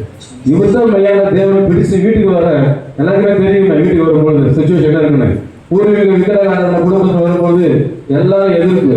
எங்க அப்பா முதல் கொண்டு எதிர்ப்பு, எங்க தலைமுறையை. ஏன்னா வந்து பார்த்தீங்கன்னா சாமியார் குடும்பத்துல இருந்து எப்படி போக முடியும், நாளைக்கு நம்ம மதிப்பாங்களா, நம்ம குலமோட்டனா சொல்லுவோம். வாய வர வார்த்தை கேட்க முடியாத கேள்வி, பயங்கரமான கேள்வி. ஆனாலும் அதை விட நான் கேட்ட சத்தம் உண்மை, நான் கேட்ட சத்தம் உண்மை என்று சொல்லி வைராக்கியமா அடுத்த ஓட ஆரம்பிச்சேன். 2010 ஓட ஆரம்பிச்சேன். எவ்வளவோ போராடி பார்த்தாங்க, முயற்சி பண்ணி பார்த்தாங்க, முடியல. அவங்களே பேசி பேசி பேசி பேசி எப்பனா ஓடி போனா கரெக்டாக தான் வாயாடிச்சு, முடியல. அதுக்கப்புறம் நான் வைராக்கியத்தை கொடுத்தது வந்து தேவன். எதுனா சொல்றேன்னா இந்த வார்த்தை அதுக்கப்புறம் நான் பிரியமா படிக்க ஆரம்பிச்சேன். வார்த்தையை எடுக்க பார்த்தீங்கன்னா இந்த ஆதியாகம் முதல் கொண்டு வெளிப்படுத்தின விசேஷம் வரையும் என் வாழ்க்கை இருக்கு. ஒவ்வொரு வேலையும் என் வாழ்க்கை இருக்கு, என் சுச்சுவேஷன் இருக்கு, நான் நடந்து வந்த பாதை இருக்கு, நான் நடக்க போற பாதை இருக்கு, இப்ப நடந்து கொண்டு இருக்கிற பாதைகள் எழுதப்பட்டிருக்கு. இதை படிக்க தான் என் கண்கள் தெளிவாக்கப்பட்டது. ஒரு வசனம் வாசிக்கலாமா? ஒரே வசனம் மட்டும். இதுதான் என் கண்ணில் வந்து தெளிவாக்குற வசனம். லூக்கா சுவிசேஷம் 4ஆம் அதிகாரம் 17 வாசிக்கிறேன், கேளுங்க. அப்பொழுது ஏசாயா தீர்க்கதரிசியின் புத்தகம் கழுத்தில் கொடுக்கப்பட்டது. அவர் புத்தகத்தை விரித்த போது கர்த்தருடைய ஆவியானவர் என் இருக்கிறார், தரித்திரருக்கு சுவிசேஷம் பிரசங்கிக்கும்படி என்னை அபிஷேகம் பண்ணினார், இருதயம் நலங்கொண்டவர்களை குணமாக்கவும், சரிப்பட்டவர்களுக்கு விடுதலையும், குருடருக்கு பார்வையும் பிரசித்தப்படுத்தவும், நொறுங்கொண்டவர்களை விடுதலையாக்கவும், கர்த்தருடைய அனுகிரக வருஷத்திலே பிரசித்தப்படுத்தவும் என்னை அனுப்பினார் என்று எழுதியிருக்கிற இடத்தை அவர் கண்டு வாசித்து புஸ்தகத்தை சுருட்டி பணியுடைய தளத்திலே கொடுத்து உட்கார்ந்தார். ஜெப ஆலயத்தில் உள்ள எல்லாருடைய கண்களும் அவர் மேல் நோக்கமாயிருந்து அப்பொழுது அவர் அவர்களுடைய பேசத் தொடங்கி, உங்கள் காதுகள் கேட்க இந்த வேத வாக்கியம் இடையத்தினம் நிறைவேறிற்று. இந்த வார்த்தை தான் எனக்கு சொல்லிருக்கு. இதை என்னென்னலாம் வார்த்தை சொல்லப்பட்டிருக்கிறதோ அது எல்லாம் தரித்திரம், 2வது சுவிசேஷம் தெரியல, இருதய நறுங்கொண்ட வாழ்க்கை, சிறைப்பட்ட வாழ்க்கை, குருட்டுத்தனமான வாழ்க்கை, நொறுங்கொண்ட வாழ்க்கை. 20 வருஷத்துக்கு முன்னால் இதுதான் என் வாழ்க்கை. 20 வருஷத்துக்கு பிறகு எப்போ இது ஆண்டவராக இயேசு கிறிஸ்து அவர் ஆவியானவர் நம்ம மேல வந்து இறங்கினாரோ அதிலிருந்து நம்முடைய வாழ்க்கை விடுதலையுள்ள வாழ்க்கை. அப்போதான் கமிட்மெண்ட் ஆனேன், அவர் கூட நெருங்க ஆரம்பிச்சேன். நெருங்க சத்தியத்தை அறிய சக்தி என்ன அதிகமாக விடுதலை ஆகிடுச்சு. நான் யாருக்கு காமிச்சது? அப்போ காலே குமரன் 20 வருஷம் குமரனா வாழ்ந்துட்டேன், 20 வருஷம் காலேபா வாழ்ந்தேன். இது ரெண்டுத்தையும் எடுத்தா காலே குமரனா மாற்றினாங்க. இப்போ என்னன்னா 2010 வருஷம் திருமணம் ஆச்சு. எனக்கு ஊழியர் செய்யணும் வாஞ்சேன், காத்திருக்கிறேன், தேவ சமூகத்தில் காத்திருக்கும் போது திருமணமான உடனே நாங்கள் ஊழியத்துக்கு அர்ப்பணிச்சு நாங்கள் வெளியில் வரோம். ஊழியத்துக்காக வெளியில் வரோம். சில கிராமங்களை தெரிந்து கொண்டு செங்கல்பட்டு பகுதியில் சில கிராமங்களை தெரியும் கொண்டு நாங்கள் ஊழியத்துக்கு போகிறோம். ஊழியத்துக்கு போய் ஊழியம் நல்லா பண்ணுறோம். சிறுவர் ஊழியத்தை ஆரம்பித்தோம். நல்லா ஜனங்கள் வர ஆரம்பித்தாங்க, ஜெபிக்க ஆரம்பித்தோம். அங்கே போக வாரம் போக அங்கே இருக்கிற ஜனங்கள் எதிர்க்க ஆரம்பித்தாங்க. எதிர்க்கப்படும் போது எங்கள் ஊழியருடைய ஆரம்ப ஸ்டேஜ் அது. நாங்கள் போய் நிற்கும் பொழுது அந்த இடத்துல என்ன ஆச்சுன்னா அங்கே ஒரு சின்ன பிரச்சனை. ஏன்னா நாங்கள் ஃபிலிம் ஷோ போகல சொல்லிட்டு ஃபிலிம் ஷோ பண்ணாங்க, எல்லாத்தையும் எடுத்துகிட்டு போகிறோம். அங்கே இருக்கிற வாழ்வெல்லாம் எழுந்து யுத்தம் பண்ண வராங்க. எங்களுக்கு என்னன்னா அங்கே புதுசு, எப்படி அவங்க சமாளிக்கணும்னு தெரியல. அப்போ நாங்கள் என்ன பண்ணோம், அந்த இடத்த விட்டு வெளியில் வந்துட்டோம். அப்புறம் திரும்ப இன்னொரு இடத்துக்கு நாங்கள் போகிறோம். அங்கேயும் ஊழியத்தை ஆரம்பித்தோம். அங்கேயும் சில பிரச்சனை ஆகும்போது எதிர்க்க கவனம் இல்லாமல் போச்சு. இந்த 2 இடத்துலையும் ஃபெயில் ஆனதுனால நமக்கு ஊழியத்துக்கு தகுதி இல்லை அப்படின்னு சொல்லிட்டு எல்லாத்தையும் மட்டும் கட்டி ஓரம் கட்டி வச்சுட்டோம். வச்சு காத்திருக்கிறோம். அப்போ நாங்கள் சொன்ன ஒரே வார்த்தை, ஆண்டவரே நீங்கள் எங்ககிட்ட தெளிவாக பேசுகிறா மட்டும்தான் நாங்கள் ஊழியத்துக்கு வருவோம். நாங்கள் ஊழியத்துக்கு தான் வந்தோம், ஆனால் எங்களுக்கு ஊழியத்துக்கு பிரச்சனை வருது, அது சமாளிக்க தெரியல, அதை எங்களால் என்ன பண்ண முடியல, பேஸ் பண்ண முடியல, அப்படியே இருந்துட்டோம். அப்போ நாங்கள் எல்லாத்தையும் எடுத்து ஓரம் கட்டி நான் காத்திருந்தோம். கிட்டத்தட்ட 2010 திருமணம் ஆச்சு. 2014 நாங்கள் ஊழியம் பண்ணாச்சோம். 2020 ஸ்டாப் பண்ணிட்டோம். 2014 ஊழியத்தை பற்றி பேசலை. நாங்கள் நல்ல இடத்துல வேலை செஞ்சோம். நாங்கள் Indian oil corporation LPG gas எடுத்து போகிறீங்க ஐயா சொல்லுங்களா, அந்த கேஸ் கம்பெனியில் செங்கல்பட்டு பகுதியில் படலம் பண்ணிட்டு நான் ஒர்க் பண்ணேன். எங்கள் மிஸ்ஸஸ் குருவாஞ்சேரியில் இனிமேட் பேஷண்ட்டில் சூப்பர்வைசர் அவங்க நல்ல ஒரு ஸ்டேஜில் நல்ல ஒரு போஸ்டிங்கில் அந்த டைமில் வேலை செஞ்சுட்டே இருக்கோம். வேலை செஞ்சு நாங்கள் ஊழியம் பண்ண ஆரம்பித்தோம். இப்போ நாங்கள் ஊழியத்தை ஒதுக்கி வச்சுட்டு நான் என்ன பண்ணோம், வேலையை மட்டும் பார்த்துட்டு போனோம். நல்ல திருப்தியான ஒரு வாழ்க்கை. படிப்படியாக சாதாரணமான ஒரு குடும்பம் கூரை வீட்டில் தான் இருந்தாங்க 20 வருஷமாக. கூரை வீட்டில் அப்படியே படிப்படியாக 2000 திருமணம் ஆச்சு. திருமணம் ஆனது தான் என் வாழ்க்கையை மாறிச்சு. தேவன் இணைத்த இணைப்பு அவ்வளோ பர்ஃபெக்டாக இணைச்சி வாழ்க்கையை மாற வச்சு எல்லாருக்கும் முன்னால் நல்ல ஒரு தரத்தில் கத்திரங்களை கொண்டு வந்து ஜெபிக்கும்படி தனியாக ஒரு அறைய கருத்தை கொடுத்து அதுக்கு ஜெபிக்க ஆரம்பித்தோம். ஜெபித்து கொண்டே இருக்கும் பொழுது தான் ஆண்டவர் எங்களோட பேச ஆரம்பித்தார். கிட்டத்தட்ட 2015 வீடு ட்ரெஸ் பண்ணிட்டு நாங்கள் காத்திருக்கிறோம். 2015 கிட்டத்தட்ட 2025 வரலும் காத்திருக்கிறோம், ஊழியர்களுக்காக காத்திருக்கிறோம். அப்போ இந்த கிட்டத்தட்ட இந்த 8-7 வருஷம் ப்ராசஸில் தான் நாங்கள் இப்போ என்ன இந்த வெள்ளப்பட்டிக்கு வந்துருக்கிறோம். 2020 ஆண்டவர் எங்களோட பேசினாரு, திருச்சி பட்டணத்துக்கு போய் நீங்கள் போய் அங்கே போய் நீங்கள் காலை வச்சுட்டு வரணும்னு சொன்னார். அதே போல் 2020 நாங்கள் திருச்சி பட்டணத்துக்கு வந்து குடும்பமாக ஜெபம் பண்ணிட்டு நாங்கள் வீட்டுக்கு போயிடும். பெரிய சம்பவம் இது, நான் ஷார்ட்டாக சொல்லி முடிச்சேன். இது பெரிய சம்பவம், ப்ராசஸ் பெருசு. அப்போ 2020 கர்த்தர் ஒரு மனுஷனோட பேசி நாங்கள் ஊழியத்துக்கு திரும்ப கமிட்மெண்ட் ஆகி திருச்சி பட்டணத்தில் வெறுமையாக நானும் என் மகன் என்னுடைய மகன் அந்த சின்ன ஒருத்தர் இருக்கிறா சென்ட்ரல் பாயிண்ட் வந்து ஒரு அறையை தங்கிட்டு ஜெபம் பண்ணிட்டு போயிட்டு 4 நிமிஷத்துக்கு திரும்பி வரோம். எப்படி வரோம்னா வெறுமையாக வந்த நாங்கள் அடுத்த 2024 ஒரு மகிமையான தேவை திட்டத்தோட வெளியில் வரும். ஆண்டு எங்களுக்கு என்ன செய்யணும், என்ன பண்ணணும், ஏது சொல்லிட்டு நாங்கள் திரும்ப 2024 வரோம். 2024 வரும் பொழுது ஆண்டவர் சொல்றாரு, திருச்சி பட்டணத்திலிருந்து கிழக்கு பக்கம் 30 கிலோமீட்டரும் மேற்கு பக்கம் 30 கிலோமீட்டர் என்ன பண்ணணும், நீங்கள் போயிட்டு வீட்டுக்கு வந்துன்றாரு. எல்லாம் வச்சு அனுப்புறாரு. ஃபர்ஸ்ட் திருச்சி பட்டணம், அப்புறம் திருச்சியிலிருந்து 30-60 மாற்றி 30 போயிட்டு வந்துட்டோம். அதில் திரும்ப வரலாம் ஆண்டவர் 2025 வரும்போது எங்களை வேலையை எடுத்துட்டு ரிசைன் பண்ணிட்டு வெளியில் வாழ்றாரு. எப்படி வர முடியும், அந்த ஒரு எப்படி பண்ண வர முடியும், விட்டுட்டு வந்தால் தான் அவன் காமிப்பேன் அவர் வெளியே காமிக்கிறாரு. அப்போ திரும்ப நாங்கள் என்ன பண்ணோம், ஃபர்ஸ்ட் என் மனைவி வேலையை ரிசைன் பண்ணாங்க. அதுக்கப்புறம் ப்ராசஸ் ஆகுது. ஆண்டவர் சமூகத்துக்கு ஜெபம் பண்ணிட்டு இருக்கிறோம். ஜெபம் பண்ணிட்டு இருக்கும்போது ஆண்டவர் என்ன பண்ணாரு, 2வது முறை நாங்கள் திருச்சி பட்டணத்துக்கு 30 கிலோமீட்டர் போகும்பொழுது தான் இந்த தோகமலையை கர்த்தர் எங்களுக்கு காமிச்சார். இந்த தோகமலையை எப்படி காமிச்சாரு பார்த்தீங்கன்னா, நான் 2 பேர் வந்து காலேஜ் 2 பேர் காலேஜ் வந்து பார்த்தீங்கன்னா எப்படி குமார் ஆகிய காலேஜ் அவன் போய் வந்த தேசம் அவனுக்கும் அவன் பிள்ளைகளுக்கும் சுதந்திரமாக இருக்கும்படி கர்த்தர் கட்டளையிடுறாரு. அப்போ என் காலேஜ் எதை சுதந்திரிக்கணும்னா மலைநாட்டை சுதந்திரிக்கிறோம் இல்லையா, வசந்தம் பார்க்குறோம் மலைநாடு. அப்போ எனக்கு மிஷனில் காமிச்சு பார்த்தீங்கன்னா மயிலை காமிக்கிறது. மயிலை காமிக்கும் போது இந்த மலையையும் மயிலையும் இணைச்சி இதுதான் நீ போக வேண்டிய இடம்னு சொல்றாரு. அப்ப இணைக்கும் போது எப்படி சொல்றீங்கன்னா மயிலுக்கு பெஸ்ட் என்னதுங்க, தோகை இல்லையா, தோகை தானே, மயிலுக்கு அழகா இருக்கும், தோகை அழகா இருக்கும். அப்ப காலையில் வந்து போய் பிடிச்சது மலை நாடு, 2த்தையும் இணைச்சி தோகை மலை அடிக்கிறாரு. நாங்கள் அந்த பக்கம் போறோம், அப்போதான் அந்த ஊர் பேரே பார்க்கறோம். அது வரைக்கும் எனக்கு அந்த ஊர் பேருக்கு தெரியாது. ஆனால் அவங்க விஷயம் கொடுத்துட்டாரு, தோகமலை விஷயம் கொடுத்துட்டாரு. ஆனால் அப்புறம் அந்த ஊர் பேரை பார்க்குறோம். அப்போ அடுத்த முறை வந்து ஊர் பேரை பார்த்துட்டு நாங்கள் ஊருக்குள்ளே போகல, ஸ்டாப் பண்ணி திரும்பி வந்துட்டோம். திரும்ப மறுபடியும் ஆண்டவர் சொல்றாரு, நீ அந்த ஊருக்குள்ள நீ போகணும்னா 38 மாவட்டம் சுற்றி தான் எங்கள் ஊருக்குள்ள போகணுன்றாரு. நான் என்ன ரிசைன் பண்ண வச்சு 38 மாவட்டங்கள் சுற்றிட்டு அப்போ தான் நான் தோகமலையில போய் காலை வைக்கிறேன்.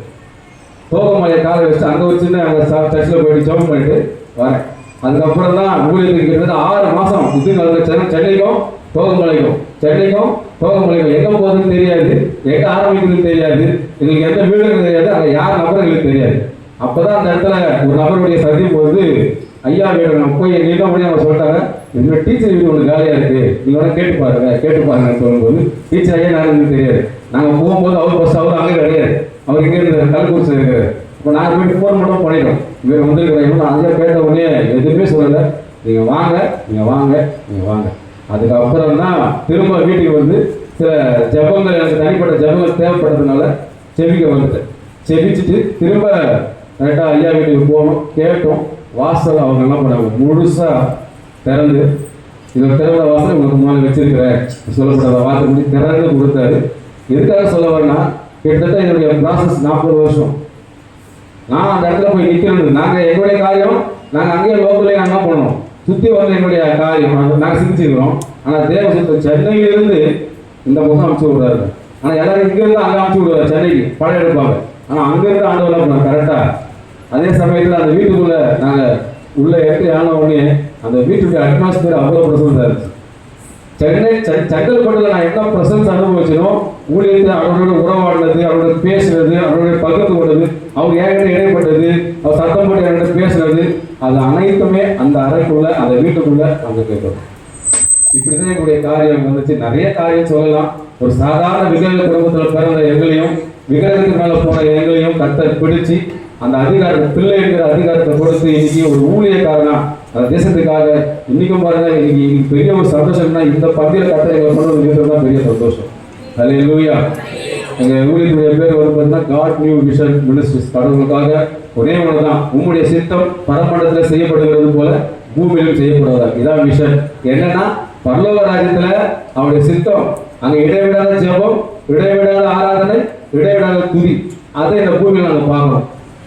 இதான் தரிசனம் என்னுடைய விஷயம். இது இடைவிடாத 365 நாட்களும் 24 மணி நேரமும் அவர் ஆராதிச்சு கொண்டே இருக்கிற திருச்சபையால் நாங்கள் சீக்கிரத்தில் இந்த ஊழியத்தை செய்யறதுக்கு தான் எங்களுடைய தரிசனம் பெற்று நாங்கள் அந்த பகுதிக்கு போயிருக்கிறோம். எங்களுக்காக ஜெபிச்சு கொள்ளுங்க. கர்த்தர் வாய்ப்பு கொடுத்ததுக்காக நன்றி செலுத்துகிறோம். பெரிய காரியத்தை செய்வார்கள். நிறைய சாட்சி, அதான் சொல்ல முடியாது, டைம் இல்லை. தேங்க்யூ. எல்லாரும் கரங்களை நீட்டி பாஸ்டருக்காக ஜெபம் பண்ணுவோமா? அவருடைய உன்னதமான தரிசனத்தை ஏற்று அவங்க ஆண்டுடைய ஊழியத்தை அந்த தோகமலையில் ஆரம்பிச்சிருக்கிறாங்க. சாதாரண காரியம் அல்ல. ஒரு இடத்துலேருந்து இன்னொரு இடத்துக்கு போகணும் அப்படின்னா தேவனுடைய சரியான திட்டம், சரியான வழிநடத்துதல் இல்லாமல் போக முடியாது. இந்த வேளையில் கூட நம்ம ஆண்டவருக்கு நன்றி செலுத்துவோம். அழைத்தவர் உண்மையுள்ளவர், அவர் நடத்துவார் என்பதில் எந்த சந்தேகமும் இல்லை. இந்த நாளில் கூட பாஸ்டர் காலை அவங்களுக்காக, கற்றுக் கொடுத்த துணைவியாருக்காக, 2 பிள்ளைகளுக்காக, இப்பொழுது ஆரம்பித்திருக்கிற ஊழியத்துக்காக நாம் ஆண்டவருக்கு நன்றி செலுத்துவோம். இவங்களுக்கு இடத்தை ஆயத்தப்படுத்துவதற்காகவே கடுமையான ஆரோக்கியம் ஐயாவே அந்த இடத்துல வீட்டை கட்டுவதற்கும் அந்த இடத்துல ஊழியத்தை ஆரம்பிப்பதற்கும் மிகுந்த சந்தோஷத்தோடு வந்து சொன்னாங்க. நாங்கள் எங்கள் வீட்டை விட்டுட்டு வந்துட்டோம் பாஸ்டர், ஆனால் அந்த இடத்துல ஒரு சபை இப்போ நடக்குதுன்னும் போது எங்களுக்கு மிகுந்த சந்தோஷமா இருக்குது அப்படின்னு அவங்க மனப்பூர்வமாக அந்த காரியத்தை சொல்லி மகிழ்ந்தாங்க. இந்த நாளிலே கூட தெய்வ திட்டம் எதற்காக அந்த செங்கல்பட்டு பகுதியிலிருந்து இந்த தோகமலைக்கு ஆண்டவர் கொண்டு வந்திருக்கிறாரோ அந்த நோக்கம் நிறைவேறும், அவருடைய திட்டம் நிறைவேறும். இதற்காக இப்போ பாஸ்டருக்காக ஜெபம், குடும்பத்துக்காக ஜெபம். நன்றி. வாங்க முன்னாடி தம்பி வாங்க. தம்பியை பார்த்தா ஐசக் மாதிரி இருக்கு. ஐசக் கூட தம்பி. அன்பு தகப்பனே, நான் கூடிய சோதரப்பா உங்கள் வழக்கத்தை தாக்கி ஒப்பு கொடுக்கிறோம். அம்மையப்பா, ராஜ்யத்தின் மனத்தின்படி உலக தோன்றதுக்கு முன்பவே நான் உன்னை அறிந்து கொண்டேன். அறிந்து கூட சொல்ல தேவையில்லவா, தாய் கருவில் உருவாகும் முன்னே நான் உன்னை அறிந்திருக்கேன் சொன்னீங்களப்பா. எனவே சோத்திர ராஜா, தீர்மானத்தின்படி சோத்திரப்பா கூடிய உட்காதுனே கண்டு வர கத்த உதவி செஞ்சீங்க. கோடி சோத்திரப்பா, அழைத்தவர் உண்மையில்லவர். அம்மையப்பா, முற்று முடியும் நடத்தவர் நீங்க வல்லவனா இருக்கிறீங்க. கோடி சோத்திர ராஜா, ஒருவனை கூலி செய்தால் பிதாவானவர் அவனை கனமனோடு சொல்லப்பட்டிருக்கான். அந்த கணத்தையும் மகிமையும் ஆசீர்வாதத்தையும் உடைய பிள்ளைகளுக்கு இந்த ஊழியத்தில் கொடுக்கும்படியாக நீங்கள் சொல்லிக்கிறப்பா. செய்யப்போற அந்த ஊழியம் முழுவதையும் பொறுப்பெடுத்து ஆசீர்வதிப்பாராக. அந்த சோகமலையை கர்த்தர் நாமே மனிதனை சொந்தமாய் கொடுக்கும்படியாக நீங்கள் சொல்லிக்கிறப்பா. காலத்தின் தேசத்தை நாமக்கு சுதந்திரிக்க சொந்தமாய் கொடுப்பேன்னு சொல்லிக்கிறப்பா. வாக்குத்தத்தப்படி அனைவரே சொல்கிறப்பா. அந்த பிள்ளைகளை கர்த்தர் வல்லமுள்ள சாட்சியாக எடுத்து பயன்படுத்துவாராக. அனைவரே சோத்திர ராஜா நன்மை சோத்திரிக்கிற வல்ல கருத்துல அனைவரே இந்த ஊழியை பற்றி ஒப்புக் கொடுக்கிறோம். நீங்க பொறுப்படுங்கப்பா. நீங்க ஆசீர்வதிங்க. பரலோக தகப்பனே கோடானபடி ஸ்தோத்திரப்பா. வாக்குத்தத்தம் நிறைவேறும். பூமியிலுள்ள சகல ஜனங்களிலும் அனைத்து ஜாதிகளிலும் நான் உங்களை மேன்மையாக வைப்பேன் சொன்னார்களே. வாக்குத்தத்தமானது இந்த ஊழியத்தில் உங்களுடைய பிள்ளைகள் வாழ்க்கையை நிறைவேறுவதாக. எனவே ஸ்தோத்திர ராஜா ஒரு காலை போய் வல்லமுள்ள சாட்சியாக எழுப்படுவது போல ராஜா இந்த ஊழியத்திலையும் நம்முடைய மகனை குடும்பத்தை வல்லமுள்ள சாட்சியாக எழுப்பும்படி எங்களுக்கு சொல்லிக்கிறப்பா. உங்க வல்ல கருத்து ஒப்பு கொடுக்கிறோம். ஊழிய கடந்து வந்த அருமையான கர்த்தாவே சோத்திரமையா அருமையான அனைவரே சோத்திரமையா பிள்ளைகளுக்கும் அனைவரே பிள்ளைகளும் ஒப்பு கொடுத்து சபையாராக நாங்கள் ஆசீர்வதிக்கிறோம் ஐயா. அனைவரே பிதா குமாரன் பரிசுத்த நாமத்தினாலே ஆசீர்வதிக்கிற ராஜா. ஆசீர்வதிக்கப்பட்ட சந்ததியாக அந்த பகுதியில் ஒவ்வொரு நாளும் திரும்பி பிரகாசிக்க எங்கள் சொல்லிக்கிற ராஜா. பரலோக தகப்பனே கொடானபடி சோத்திரப்பா. அன்றைக்கு மோசையை கொண்டு பலத்த காரியங்களை செய்த தேவன் நம்முடைய பிள்ளைகளை கொண்டு பலத்த காரியங்களை அந்த ஊழியத்தை கட்ட செய்வாராக. நம்ம எனக்கு வாக்குத்தத்தம் நிறைவேறட்டும். பரலோக தகப்பனே நீ வலது புறத்திலும் இடது புறத்திலும் இடமிட்டு பெருமாள் சொன்னீங்க. பெருக்க அந்த ஊழியத்தை உண்டாகும்படியாக நாங்கள் சொல்லிக்கிறோம்ப்பா. எங்களை கணவனை உடைத்து இரும்பு தாழ்பாடுகளை முறித்து அந்த காலத்தில் இருக்கிற புதவர்களையும் ஒளிபடுகிற பொக்கிஷங்களையும் கொடுப்பேன் சொல்லிக்கிறப்பா. வாக்குத்தத்தப்படி இந்த ஊழியத்தில் மகிமையான காரியத்தை மகத்துவமான காரியத்தை உங்களுடைய ஆத்மாவை கொடுக்கும்படியாக நாங்கள் சொல்லிக்கிறோம். நீங்க பொறுப்படுங்கப்பா. நீங்க ஆசீர்வதிங்க. தொடர்ந்து உங்களோட பிள்ளைகளை வழிநடத்துங்க. ஆண்டவரே வருட காலத்தில் ஒப்புக் கொடுக்கிறோம். இந்த மாணவர்களை கிருபையும் தேவ சமாதானமும் ஒவ்வொரு நாளும் இந்த ஊழிய பாதையில நம்முடைய பிள்ளைகள் வாழ்க்கையில நிறைவார்ந்து காப்பதாக இயேசுவின் நாமத்தில் கேட்கிறோம். ஜீவன் உள்ள நல்ல பிதாவே ஆமென். ஆமென். Praise the Lord. ஹல்லேலூயா. நல்ல ஒரு ஜீவனுள்ள சாட்சியை நம்ம கேட்டோம். நேரம் நமக்கு அதிகமாக இல்லாதனால சுருக்கமாக சொல்லியிருக்கிறாங்க. இனி வருகிற நாட்களில் நம்ம அவங்களை அழைப்போம். கர்த்தருடைய வார்த்தையோடு கூட அவங்க சாட்சியை பகிர்ந்து கொள்வாங்க. பாருங்க, நம்ம குறி சொல்றவங்களுக்காகலாம் ஜெபம் பண்றோம் இல்லையா? பாருங்க, ஆண்டவர் நம்முடைய ஜெபத்தை கேட்கிறார் என்பதற்கு அருமையான பாஸ்டர் கர்த்தருக்கு சாட்சியாக நம்ம நிறுத்திருக்கோம். பாருங்க, அவங்க குடும்பமும் சாமியாடி குடும்பம், எங்க தாத்தா குடும்பமும் சாமியாடி குடும்பம் தான், எங்கள் அம்மா குடும்பம்லாம் சாமியாடி குடும்பம் தான். பாருங்க, இப்படிப்பட்ட விக்கிரக பக்தியுள்ள குடும்பத்தை தான் ஆண்டவர் என்ன பண்றாரு சொல்றாரு. நம்ம சென்னையில வந்திருக்கிற பாஸ்டம்மா அவங்க மந்திரவாதி குடும்பம். அவங்க தாத்தா சரியான மந்திரவாதி, பயங்கரமா மந்திரவாதி புக்கெல்லாம் வீட்டில் வச்சிருப்பாங்க. பாருங்க, மந்திரவாதி குடும்பத்திலிருந்து ஆண்டவர் என்ன பண்றாரு சந்திக்கிறார். பாஸ்டர் சாட்சி சொல்லும்போது சொன்னாங்க, அந்த அன்கோமா அவங்க மீட்டிங் நடக்கும்போது நம்ம பாஸ்டமும் அங்கே தான் இருந்திருக்கிறாங்க. 2 பேரும் பார்த்துருப்பாங்க. நான் ஒருத்தருக்கு தெரியல யாருன்னு. அவங்க அந்த இடத்துல அவங்க நமக்கு தெரியல என்எல்ஏஜி தான் அவங்களுடைய தாய் சபை. அவங்க அங்கே தான் சின்ன வயசுல பிறந்ததுலேருந்து அங்கே தான் வளர்றாங்க. அந்த அன்கோமா மீட்டிங்கில் அவங்க நிறைய பேர் இந்த மாதிரி அசுத்தாவியில் பிறகுறவங்களாம் அவங்க தான் கொண்டு போய் ஸ்டேஜில் போடுறது, அந்த மாதிரி காரியங்கள் ஊழியங்களை அவங்க அங்கே செஞ்சுக்கிட்டு இருந்தாங்க. ஆனால் பாருங்கள், இன்னைக்கு 2 பேரும் ஒருத்தர் சந்திக்கிறதுக்கு ஆண்டவர் என்ன பண்ணியிருக்காரு, கிருபை செஞ்சிருக்காரு. ஹல்லேலூயா, ஹல்லேலூயா. பாருங்க, கர்த்தர் பெரியவர். இன்றைக்கும் அவர் என்ன பண்றாரு, பெரிய காரியங்களை செய்து கொண்டு வருகிறார். அவங்க யாரு இந்த தோகமாலன்னா எந்த இடமே அவங்களுக்கு என்ன பண்ணாது தெரியாது. அங்கே ஒரு வீடு கிடைக்குமான்றது ஒரு அழகான காரியம். ஆனால் அந்த இடத்துல அவங்களுக்கு ஒரு வீட்டை கர்த்தர் அவங்களுக்கு என்ன பண்ணியிருக்கிறாரு, ஆயத்தப்படுத்தி இன்னைக்கு ஆரோக்கியமையா ரொம்ப சந்தோஷமா இருக்கிறார். அவரே அங்கே ஊழியம் செய்யற மாதிரி ஒரு சந்தோஷம் அவருக்குள்ள ஃபீல் ஆகுது. அவருடைய பேசும்போது அப்படிதான் சொன்னார், நாங்களே ஊழியம் செய்யற மாதிரி அந்த இடத்துல நாங்கள் ஃபீல் பண்றோம். அந்த ஊழியக்காரர்கள் நம்ம வீட்டை கொடுத்தா ரொம்ப சந்தோஷம் அப்படின்னு சொல்லி சந்தோஷத்தை பகிர்ந்து கொண்டாங்க. ஆமென் சொல்லுவோமா? ஹல்லேலூயா. ஆமா, இப்போ நீங்க யாருக்காகலாம் குறி சொல்றவங்களுக்காக ஜெபிக்கிறீங்களோ, மந்திரவாதிக்காக ஜெபிக்கிறீங்களோ, நிச்சயமா அவங்களுக்கு கர்த்தர் என்ன பண்ணுவார், சந்திப்பார், தொடுவார், மாற்றுவார். விசுவாசிக்கிறீங்களா? ஹல்லேலூயா. ஜெபத்தை விட்டுறாதீங்க. தொடர்ந்து ஜெபத்தை நம்ம என்ன பண்ணுவோம், போராடுவோம். தோகமலைக்காக எவ்வளோ நாள் அவங்க ஜெபம் பண்ணியிருப்பாங்க. நமக்கு தெரியும், நம்ம ஆரோக்கியம் ஐயா ஒரு ஆர்சி குடும்பத்தை சேர்ந்தவங்க. அவங்க மனைவி ஒரு ஹெட் மாஸ்டர். பாருங்க, அவங்க ஆண்டவருடைய ரட்சிப்பு அவங்க பெற்றுக்கொண்டு அந்த பகுதியில் ஒரு சாட்சியாக இருந்திருக்கிறாங்க. இன்னைக்கு இந்த கள்ளக்குறிச்சி பகுதிக்கு அவர் அருமையான டாக்டர் ராஜேஷ் அவங்க மூலமாக கர்த்தர் என்ன பண்ணாரு, கொண்டு வந்து நம்முடைய சபையில பல ஊழியர்கள் மத்தியில் அவங்க என்ன பண்றாங்க, கர்த்தருக்காக அவங்க ரொம்ப சப்போர்ட்டா இருக்கிறாங்க. கர்த்தர் அவங்களை தொடர்ந்து ஆசீர்வதிப்பாங்க. ஹல்லேலூயா. இன்னைக்கு நமக்கு நல்ல ஆகாரத்தை ஒழுங்கு பண்ணி கொடுத்துருக்குறாங்க. தொடர்ந்து நம்ம சாப்பாடு இருக்குது. அதனால ஒரு 20 நிமிஷம் கூட எக்ஸ்ட்ரா எடுத்துக்கிறேன் அவங்களுடைய வார்த்தை கொடுப்பதற்காக. நாளைக்கு ஒரு விசேஷத்தை பிரேயர் இருக்குது. எங்களுடைய திருமண நாள் நாளைக்கு மார்ச் 16. அதே போல ஜானகி சிஸ்டர் அவருடைய திருமண நாள் நாளைக்கு மார்ச் 16ஆம் தேதி. நாளைக்கு சாயங்காலம் 8 மணிலிருந்து 9 மணி வரைக்கும் இந்த இடத்துல ஒரு ஸ்பெஷல் மீட்டிங் இருக்குது. ஒன்றும் இல்லை, நம்ம எல்லாரும் சேர்ந்து அவங்க சென்னையில் பிறந்தாங்க, நான் வந்து ராமநாதபுரம் மாவட்டத்தில் பிறந்து அப்புறம் கள்ளக்குறிச்சியில் வந்து இந்த சோமனார்குடினா எங்களுக்கு எங்க இருக்குன்னே தெரியாது. அருமையான பாஸ்டியா மாதிரி தான் கர்த்தர் எங்களை இந்த இடத்துக்கு கொண்டு வந்தார். ஒரு விசுவாசிகள் கூட இல்லாத நிலைமையில அந்த சோமனார்குடி என்கிற பகுதிக்கு ஆண்டவர் கொண்டு வந்தார். இன்னைக்கு இத்தனை ஆத்துமாக்களை 2 கிளை சபைகளை ஒரு சபையை கர்த்தர் என்ன பண்றாரு, கொடுத்து ஆசீர்வாதம் வந்திருக்கிறார். ஹல்லேலூயா. நம்மை நடத்தின ஆண்டவர் அருமையான பாஸ்டர் என்ன பண்ணுவாரு, நிச்சயமாய் நடத்துவார். 2011 எங்களுடைய திருமணமானது மார்ச் 16ஆம் தேதி. இப்போ 15 ஆண்டுகள் ஆண்டவர் வெற்றியா நாங்கள் கணவன் மனைவியா ஒரு குடும்பமா இந்த இடத்துல வாழ்ந்து ஊழியத்தை செய்யறதுக்கு ஆண்டவர் கிருபை செய்திருக்கிறார். ஹல்லேலூயா. ஆமா, நான் வந்து ஊழியத்தில் அப்பா கூட ஜாயின் ஆகும்போது அப்பா தான் 2004 ஊழியம் ஆரம்பிச்சாங்க. அப்போ நான் பைபிள் காலேஜுக்கு போயிருந்தேன். 2003 நான் பைபிள் காலேஜுக்கு போனேன். நான் ஊழியத்துக்கு வந்து 1 வருஷம் கழிச்சு அப்பா ஊழியத்துக்கு வந்தாங்க. அப்போ வந்து இந்த இடத்துல ஊழியம் ஆரம்பிக்கும் போது அதுக்கப்புறம் ஒரு 7 வருஷம் கேரளாவில் நான் பைபிள் காலேஜ் படிச்சுட்டு இருக்கும்போது அப்பப்போ வந்து சோமன ஊழியை பார்த்துட்டு இப்போ சில ஊழியர்களை செஞ்சுட்டு போயிடுவோம். ஆண்டுடைய கிருபையினால 2010 அப்பா கூட முழுமையாக வந்து ஜாயின் பண்ணேன் என்னுடைய MD ஸ்டடிக்கு பிறகு. அதுக்கப்புறம் 2011 எனக்கு 1 ஆண்டு கழிச்சு எனக்கு மேரேஜ் நடந்தது. நான் வந்து அப்பா கூட ஊழியத்தில் ஜாயின் பண்ணும்போது 8 விசுவாசிகள் ஞானசாரம் எடுத்து நம்முடைய சபையில இருந்தாங்க. ஒரு வாடகை வீட்டில் நடத்திக்கிட்டு இருந்தோம்.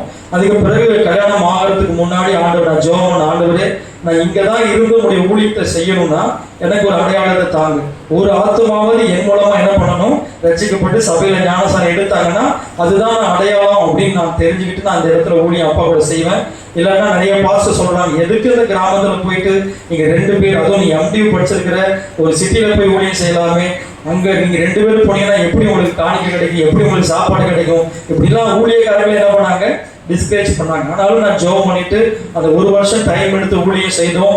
ஏற்கனவே நான் சொல்லியிருப்பேன் நினைக்கிறேன், அந்த மேரேஜுக்கு முன்பாகவே 18 ஆத்துமாக்களை ஞானசாரத்துக்குள்ள வழி நடத்துறதுக்கு ஆண்டவர் கிருபை செய்தார். ஹல்லேலூயா. பாருங்க, 5 ஒரு கிராமத்துல செய்து கொண்டிருந்த ஊழியத்தை 5 கிராமத்துல ஆண்டவர் விரிவாக்கினார். அதுக்கு பிறகுதான் பாஸ்டமா அவங்க 2011 மார்ச் மாசம் நம்முடைய சபையில ஊழியத்தோடு வந்து இணைந்தாங்க. பாருங்க, அவங்க நமக்கு தெரியும், சென்னை பட்டணத்துல NLG சபைன்றது பெரிய சபை. அங்க நிறைய ஊழியங்கள் கர்த்தர் அந்த இடத்துல அவங்கள நிறைய பொறுப்புகளை கொடுத்து வல்லமையா பயன்படுத்திட்டு இருந்தாரு. ஆனா ஒரு மிஷனரியாக இந்த கள்ளக்குறிச்சியில ஒன்றும் இல்லாத அவங்க வரும்போது ஒரு சர்ச் இல்ல, ஆத்துமாக்கள் இல்ல, எல்லாம் ஒரு நெருக்கப்பட்ட வீடு கூட இல்லை குடியிருந்தது. அந்த நேரத்துல தான் நம்ம சபையோடு வந்து இணைஞ்சாங்க.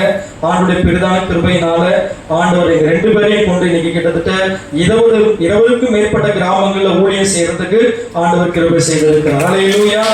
அவங்க NLGல கற்றுக்கொண்ட அந்த பிரேயர் செல்ஸ், அப்புறம் நிறைய லீடர்ஷிப் டீச்சிங் எல்லாத்தையும் நம்முடைய சபையில பயன்படுத்தி இன்னைக்கு நம்முடைய சபை இந்த அளவுக்கு வளர்ந்திருப்பதற்கு ஒரு காரணம் நம்முடைய பாஸ்டர்மா. எத்தனை பேர் அதை விசுவாசிக்கிறீங்க? ஹல்லேலூயா. நிறைய பேருக்கு அவங்க கவுன்சிலிங் பண்ணியிருக்கிறாங்க, நிறைய பேரை வாலிப பிள்ளைகளை ஆண்டவர்கள் நடத்திருக்கிறாங்க. இன்னைக்கு அதனாலதான் நம்ம நாளைக்கு கூடி என்ன செய்ய போறோம், ஒரு நன்றி சொல்ல போறோம். எங்க பாஸ்டர்மாவுக்காக, எங்க பாஸ்டருக்காக உங்களுக்கு நன்றி ஆண்டவரே சொல்லுங்க. அதுக்கு நம்ம எல்லாரும் கொஞ்ச நேரம் கூடி ஜெபம் பண்ணி, கட்டாயம் அல்ல, நீங்க எங்க கூட வந்து நன்றி செலுத்த விரும்புனீங்கன்னா, எங்களை வாழ்த்த விரும்புனீங்கன்னா கொஞ்ச நேரம் நம்ம என்ன பண்ண போறோம், 1 மணி நேரம் கூடி ஜெபம் பண்ணிட்டு நம்ம போக போறோம். நிச்சயமா அந்த ஜெபம் ஆசீர்வாதமா இருக்கும். நீங்க எல்லாரும் நாளைய தினத்துல வரும்படி உங்களை அன்பாக கேட்டுக்கொள்கிறேன். இப்பொழுது கர்த்தருடைய வார்த்தைக்கு நேராக நாம் கடந்து செல்வோம். உபாகமம் 28ஆம் அதிகாரம் 1 to 3 வரைக்கும் நாம் வாசிக்கலாம்.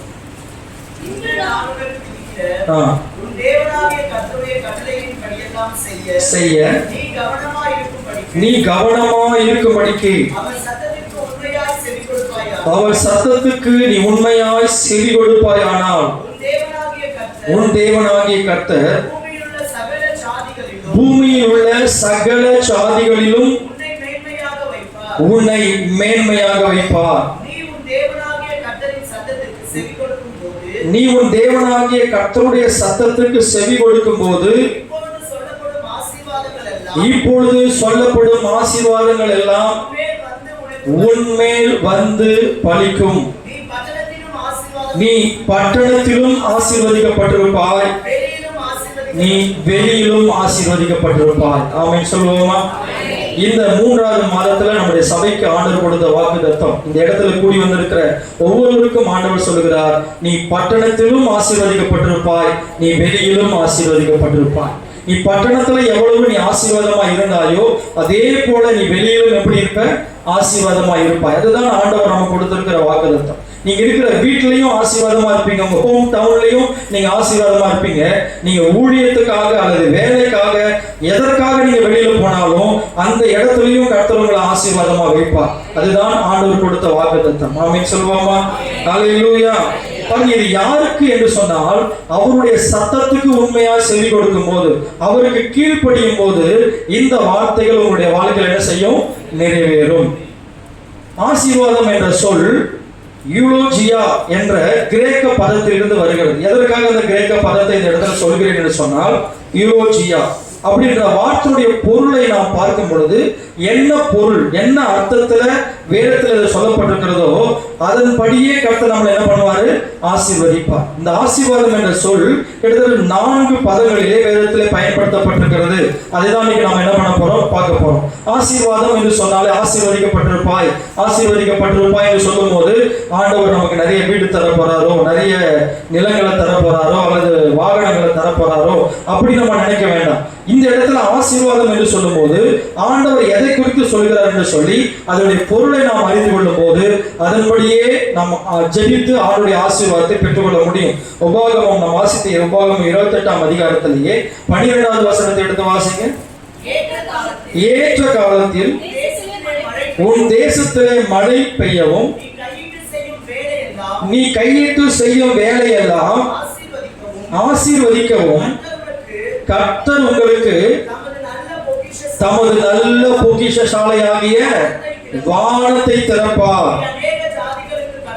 நீ அநேக ஜாதிகளுக்கு கடன் கொடுப்பாய், நீயோ கடன் வாங்காதிருப்பாய். ஆமென் சொல்லுவோமா? ஹல்லேலூயா. முதலாவது இந்த இடத்துல நாம் வாசிக்கும் போது தேவன் தம்முடைய நல்ல பொக்கிஷசாலையாகிய வானத்தை என்ன பண்ணுவாரா? திறப்பார். ஆமென். ஹல்லேலூயா. கவனிங்க, இந்த வானம் திறக்கப்படுவது என்பது இந்த இடத்துல நீங்க செய்ய போகிற ஊழியமா இருந்தாலும், உங்களுடைய குடும்பமா இருந்தாலும், உங்களுடைய வாழ்க்கையா இருந்தாலும் அதை ஆசீர்வதிக்கும்படிக்கு தேவன் தம்முடைய நல்ல பொக்கிஷசாலையாக வானத்தை என்ன பண்ண போறாரு? திறக்க போகிறார். ஏற்ற காலத்துல உன் தேசத்துல மழை பெய்யும். ஆசீர்வாதமான மழை என்ன செய்யும்? பெய்யும். அந்த இடத்துல மழை என்று சொல்லும் போது அது கிருபை என்று சொல்லப்பட்டிருக்கிற இடத்துல உங்கள் மீது ஆண்டவர் கிருபையை மழையாக வருஷிக்க பண்ண போகிறார். கரங்களை தட்டி ஆண்டவரை மையப்படுத்துவோமா? ஹல்லேலூயா. முதலாவது ஆசீர்வாதம் என்று சொல்வது தேவனுடைய கிருபை. எல்லாம் சொல்லுங்க, the grace of God.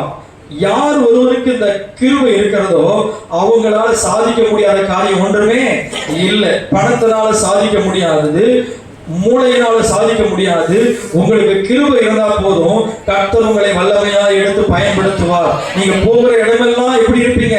ஆசீர்வாதமா இருப்பீங்க. ஒவ்வொரு நாளும் அந்த கிருபையை நீங்க என்ன பண்ணணும்? கேட்டு பெற்றுக்கொள்ளணும். எந்த ஒரு தேவனுடைய காரியத்தையும் தேவனுடைய ஆசீர்வாதத்தையும் கிருபை இல்லாம என்ன பண்ண முடியாது? பெற்றுக்கொள்ள முடியாது. யாராவது நீங்க நல்லா பிரசங்கம் பண்றீங்க அப்படின்னா நீங்க என்ன சொல்லணும்? அது யாருடைய கிருபை? தேவ கிருபை. நீங்க நல்லா பாட்டு பாடுறீங்கன்னு சொன்னீங்க, அது யாருடைய கிருபை? தேவனுடைய கிருபை. நீங்க நல்ல ஆத்துமாக்கள் ஆதாயம் பண்றீங்க அப்படின்னா அது யாருடைய கிருபை? தேவனுடைய கிருபை. பாருங்க, இந்த இடத்துல எத்தனை ஆண்டுகளாக சபை இருக்குதுன்னா அது யாருடைய கிருபை? தேவனுடைய கிருபை. இல்லைன்னா எத்தனை மந்திரவாதிகள், எத்தனை ஜோசியக்காரங்க, இல்லை எத்தனை ஊர் தலைவர்கள் என்னென்னவோ இந்த இடத்தை விட்டு அனுப்பணும், இங்கிருந்து துரத்தணும், அதை பண்ணணும், இதை பண்ண என்ன பண்ணாங்க? முயற்சி பண்ணாங்க. ஒன்றும் நடக்கலைன்னா அவர் கிருபை நம்ம மேல இருக்குது. கரைகளை தட்டி ஆண்டவரை மகிமைப்படுத்துவோமா? ஹல்லேலூயா, ஹல்லேலூயா. கிருபை இல்லாம அந்த ஊழியத்தில் என்ன செய்ய முடியும்? நிற்க முடியாது. இந்த ஆவிக்குரிய வாழ்க்கையில் நிலைநிற்க முடியாது. அப்ப முதல்ல நம்ம தேவனுடைய ஆசீர்வாதமாக ஒவ்வொரு நாளும் அவருடைய கிருபையை பெற்று நம்ம என்ன பண்ணணும்? வாழணும். இரண்டாவது நமக்கு என்ன ஆசீர்வாதம்? ஆதியாகமம் 26:3 வாசிங்க. ஆதியாகமம் 26:3. இந்த தேசத்திலே வாசம் பண்ணு, நான் உன்னுடனே கூட இருந்து உன்னை ஆசீர்வதிப்பேன்.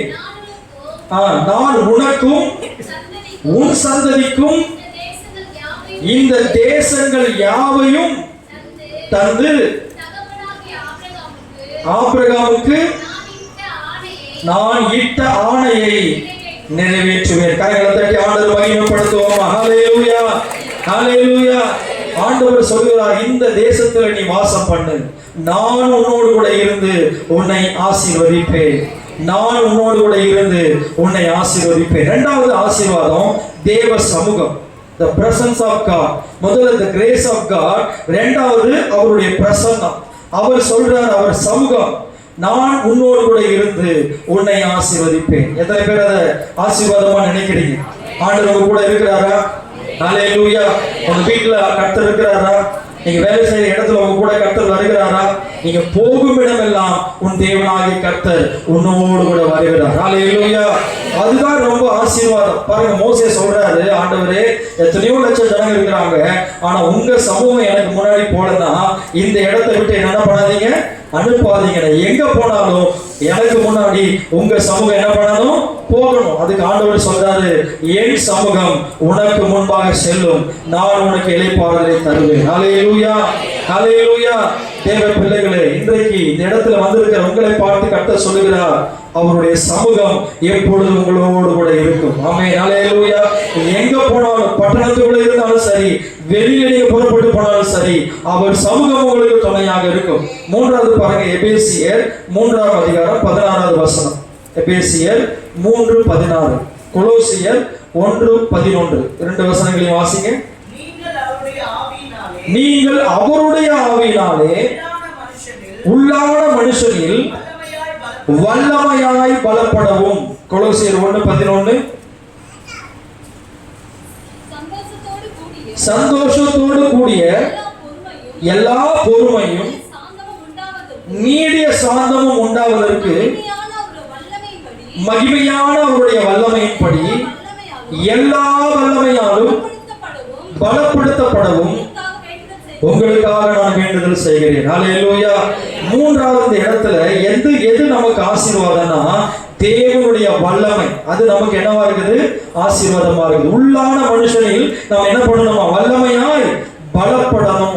உள்ளான மனுஷனில் பாருங்க, வெளிப்பிரகாரமா நம்ம ஒருவேளை பலவீனமா இருக்கலாம், ஆனா உள்ளான மனுஷனில் நம்ம எப்படி இருக்கணுமா, பலனா இருக்கணும். அது அப்போஸ்தலனாகிய பவுல் சொல்கிறார், உள்ளான மனுஷனில் வல்லமையாய் பலப்படவும். அப்ப உள்ளான மனுஷன் பலப்படணும்னா ஆவியானவருடைய அந்த பலம் தான் இல்லையா நம்ம என்ன செய்யும், பலப்படுத்தும். சோதனை நாட்களில் ஆண்டவர் சொல்றாரு இல்லையா, அவருடைய பலம் தான் நம்மளை என்ன பண்ணும், உயர பறக்க வைக்கும் இல்லையா.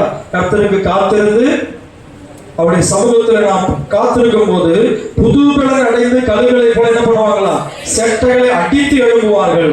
ஓடினாலும் என்ன செய்ய மாட்டாங்க, இளைப்படைய மாட்டாங்க. நடந்தாலும் என்ன செய்ய மாட்டாங்க, சோர்ந்து போக மாட்டாங்க. ஹல்லேலூயா.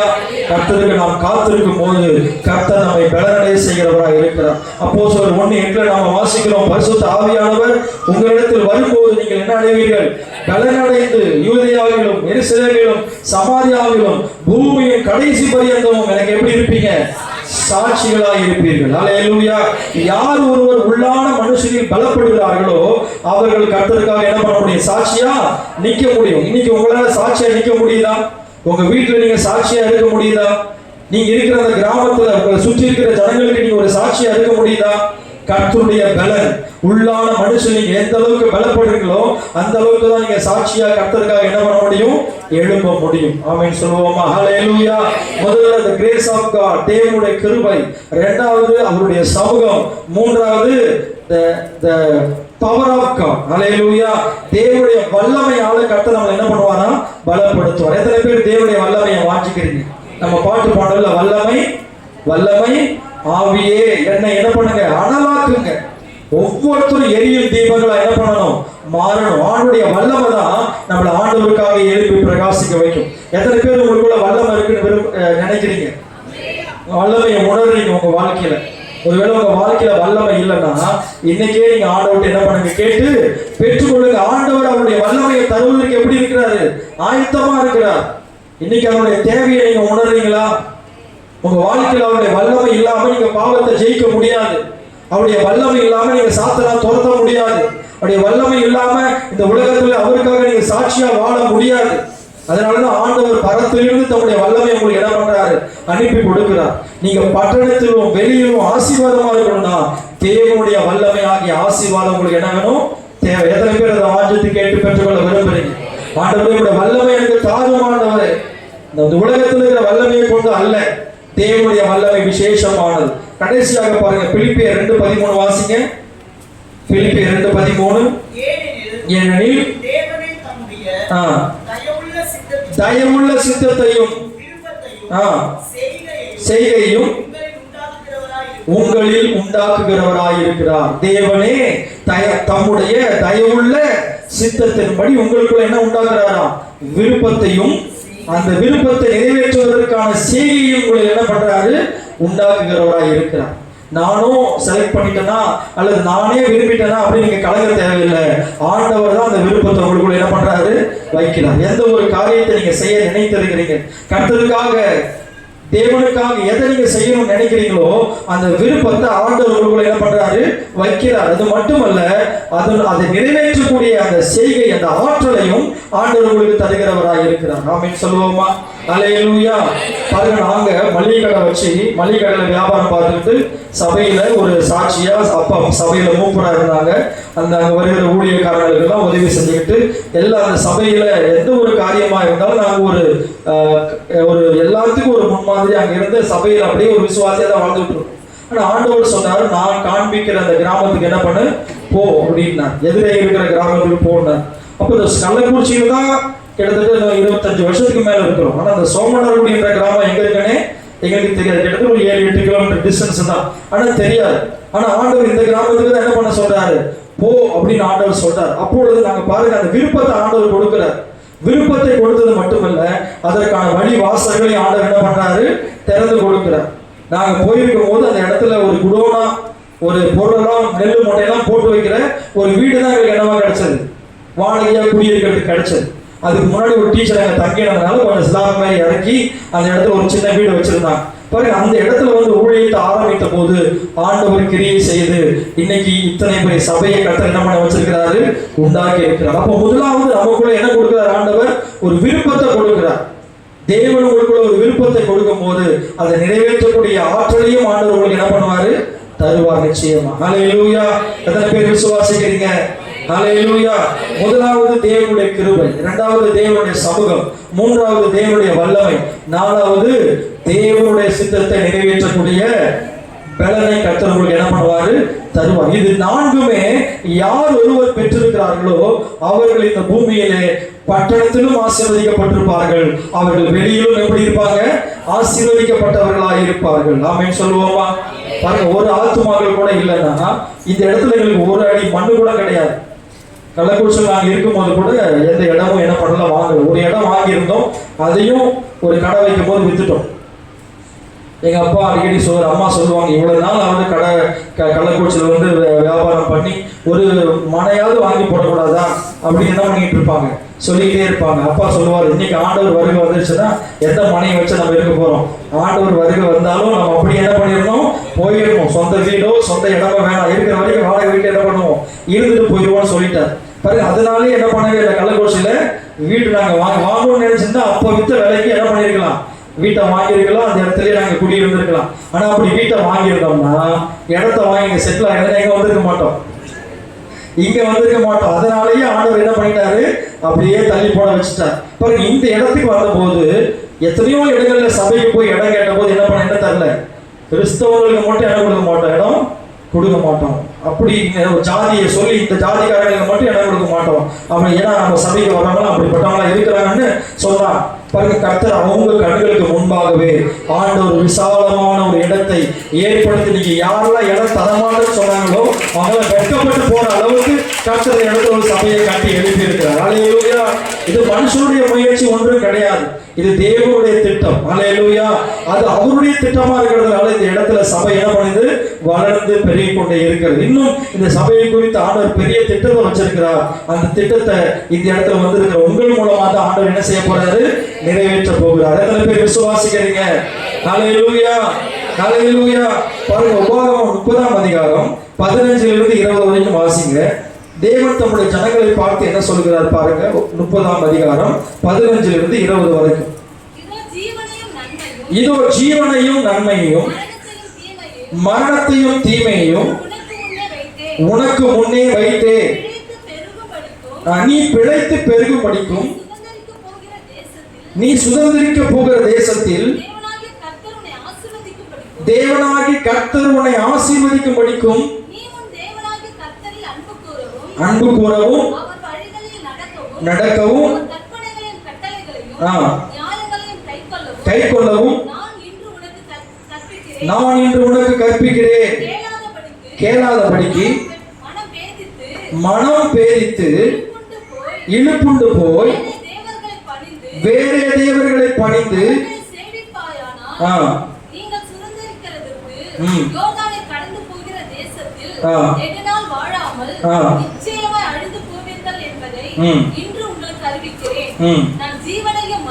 ஜீவனையும் மரணத்தையும் உனக்கு முன் வைத்தேன் என்று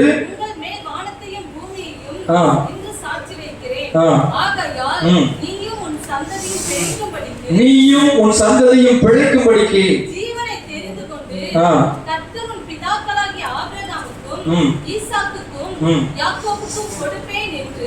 அவர்களுக்கு ஆணையிட்டு கொடுத்த தேசத்திலே குடியிருக்கும்படிக்கு உன் தேவனாகிய கர்த்தரில் அன்பு கூர்ந்து சத்தத்திற்கு செவி கொடுத்து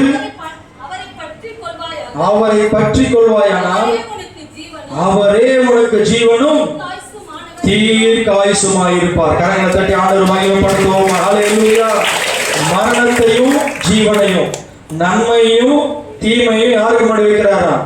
உங்களுக்கு முன்னாடி வைக்கிறார். நீங்க தான் அதை தெரிந்து கொள்ளணும். உங்க தீர்மானம், உங்களுடைய கீழ்ப்படிதல் உங்களுக்கு ஜீவனையும் உங்களுக்கு ஆசீர்வாதத்தை என்ன செய்யும்? கொண்டு வரும். ஆமென் சொல்லுவோமா? ஹல்லேலூயா. நீங்க எதை தெரிந்து கொள்வீங்க? ஜீவனை தெரிந்து கொள்ளணும். என்ன தீர்மானம் எடுப்பீங்க? அவருக்கு பிரியமாய் வாழணும். நீங்க தீர்மானம் எடுத்தீங்கன்னா அவரே உங்களுக்கு ஜீவனும் தீர்க்காயுசுமாய் இருப்பார். எரேமியா 17ஆம் அதிகாரம் 5வது வசனம் 7ஆம் வசனம் 8ஆம் வசனம் வாசித்து நாம் முடிக்கலாம். எரேமியா 17 5 7 8. மனுஷன் மேல நம்பிக்கை வச்சு தன் புயபலம் ஆக்கி கொண்டு கர்த்தரை விட்டு விலகுகிற இருதயமுள்ள மனுஷன் சொல்லுகிறார். போதும். 7ஆம் வசனம் வாசிங்க. கர்த்தரை நம்பிக்கை வைத்து கர்த்தரை தன் நம்பிக்கையாக கொண்டிருக்கிற மனுஷன் பாக்கியவான். அவன் தண்ணீர் அண்டையிலே நடப்பட்டதும் தாழ்வாய் ஓரமாய் வேர்களை விடுகிறதும் வருகிறதை காணாமல் இலை பச்சையாய் இருக்கிறதும் மழை தாட்சியான வருஷத்திலும் வருத்தமின்றி தப்பாமல் கனி கொடுக்கிறதுமான மரத்தை போல் இருப்பான். கரங்களை தட்டி ஆண்டவர் மகிமைப்படுத்துவோம். ஹல்லேலூயா.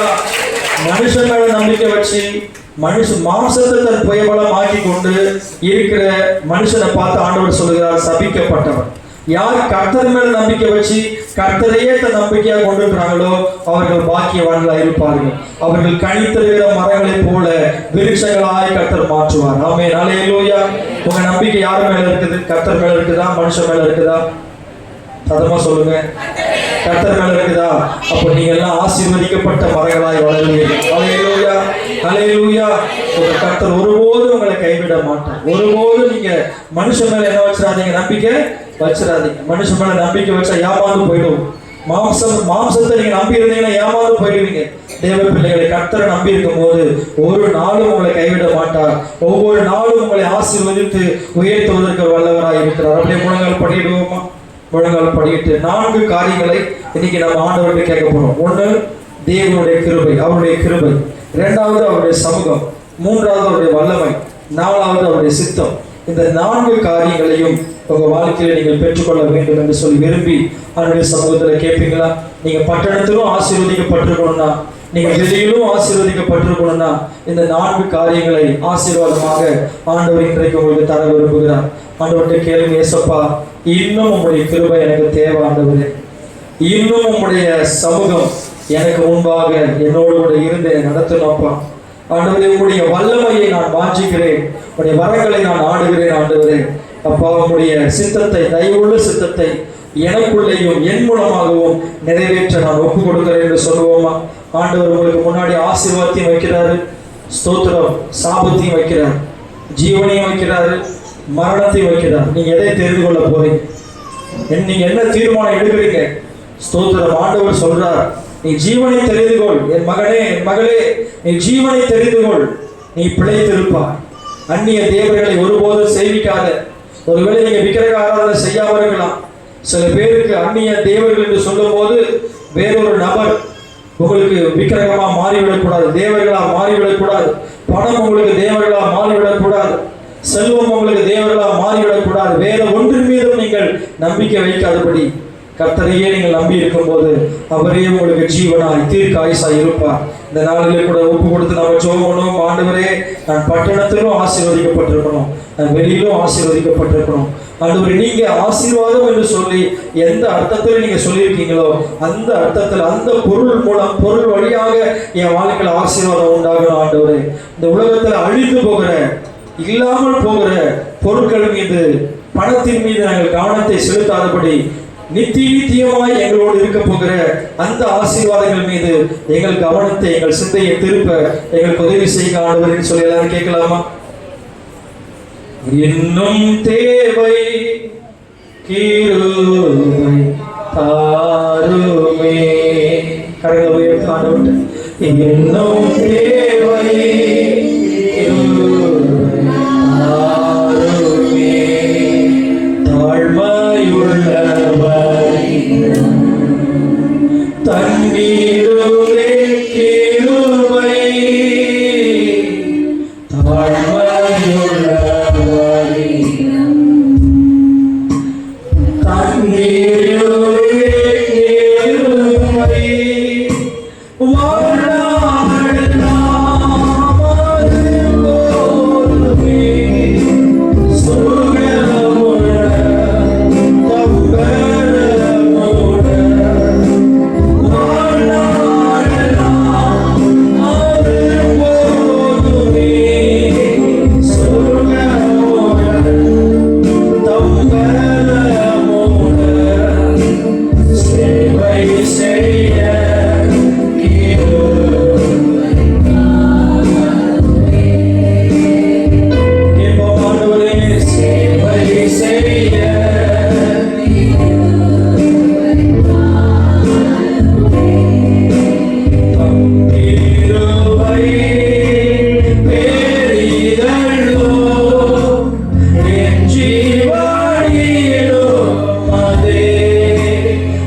இன்றைக்கு இந்த இடத்தை விட்டு கடந்து போக அவருடைய வார்த்தை நிச்சயமாக வாழ்க்கையில் நிறைவேறும்.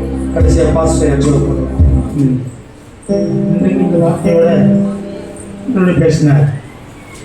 இந்த பாகம் கடைசியாக சொல்லி தெரிய உனக்கு ஜீவனும் தீர்க்காசமானவர். ஒரு நாள் வந்து நிறைய பேர் இந்த சொன்னாங்க கைட்டாங்க, மறைச்சிட்டாங்க. நான் ஒரு நாள் கிட்டத்தட்ட ஒரு 10 நாளைக்கு மேலே போராடிட்டு இருக்கேன். அப்போ பைபிள் வார்த்தையை படிக்க இந்த வசனம் என்னோட கூட பேச ஆரம்பிச்சு. கர்த்தரே உனக்கு ஜீவனும் தீர்க்காசமானவர். இந்த வசனத்தை அழிக்க அந்த பொண்ணு அழிச்சு சொல்லுமா கர்த்தரை ஜீவன் வச்சிருக்கிறேன். எங்க அன்பின் பரலோக தகப்பனே,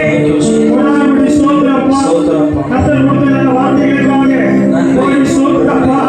மரணத்தின் ஜீவனையும் அமையப்போ சோதர ராஜா உங்களுக்கு முன்பாக நான் வைத்தேன் சொல்லப்படுகிறேன். தகப்பனே, அப்பா சோதர ராஜா ஜீவனை தெரிந்து கொண்டு அடவே சோதர ராஜா உடைய கர்த்தர்கள் எல்லா நன்மையும் ஆசீர்வாதத்தை சோதரத்து கொள்ள உடைய பிள்ளைகளை கட்ட உதவி செய்வாராக. உடைய உலக கதைக்கு மேலே நம்பிக்கை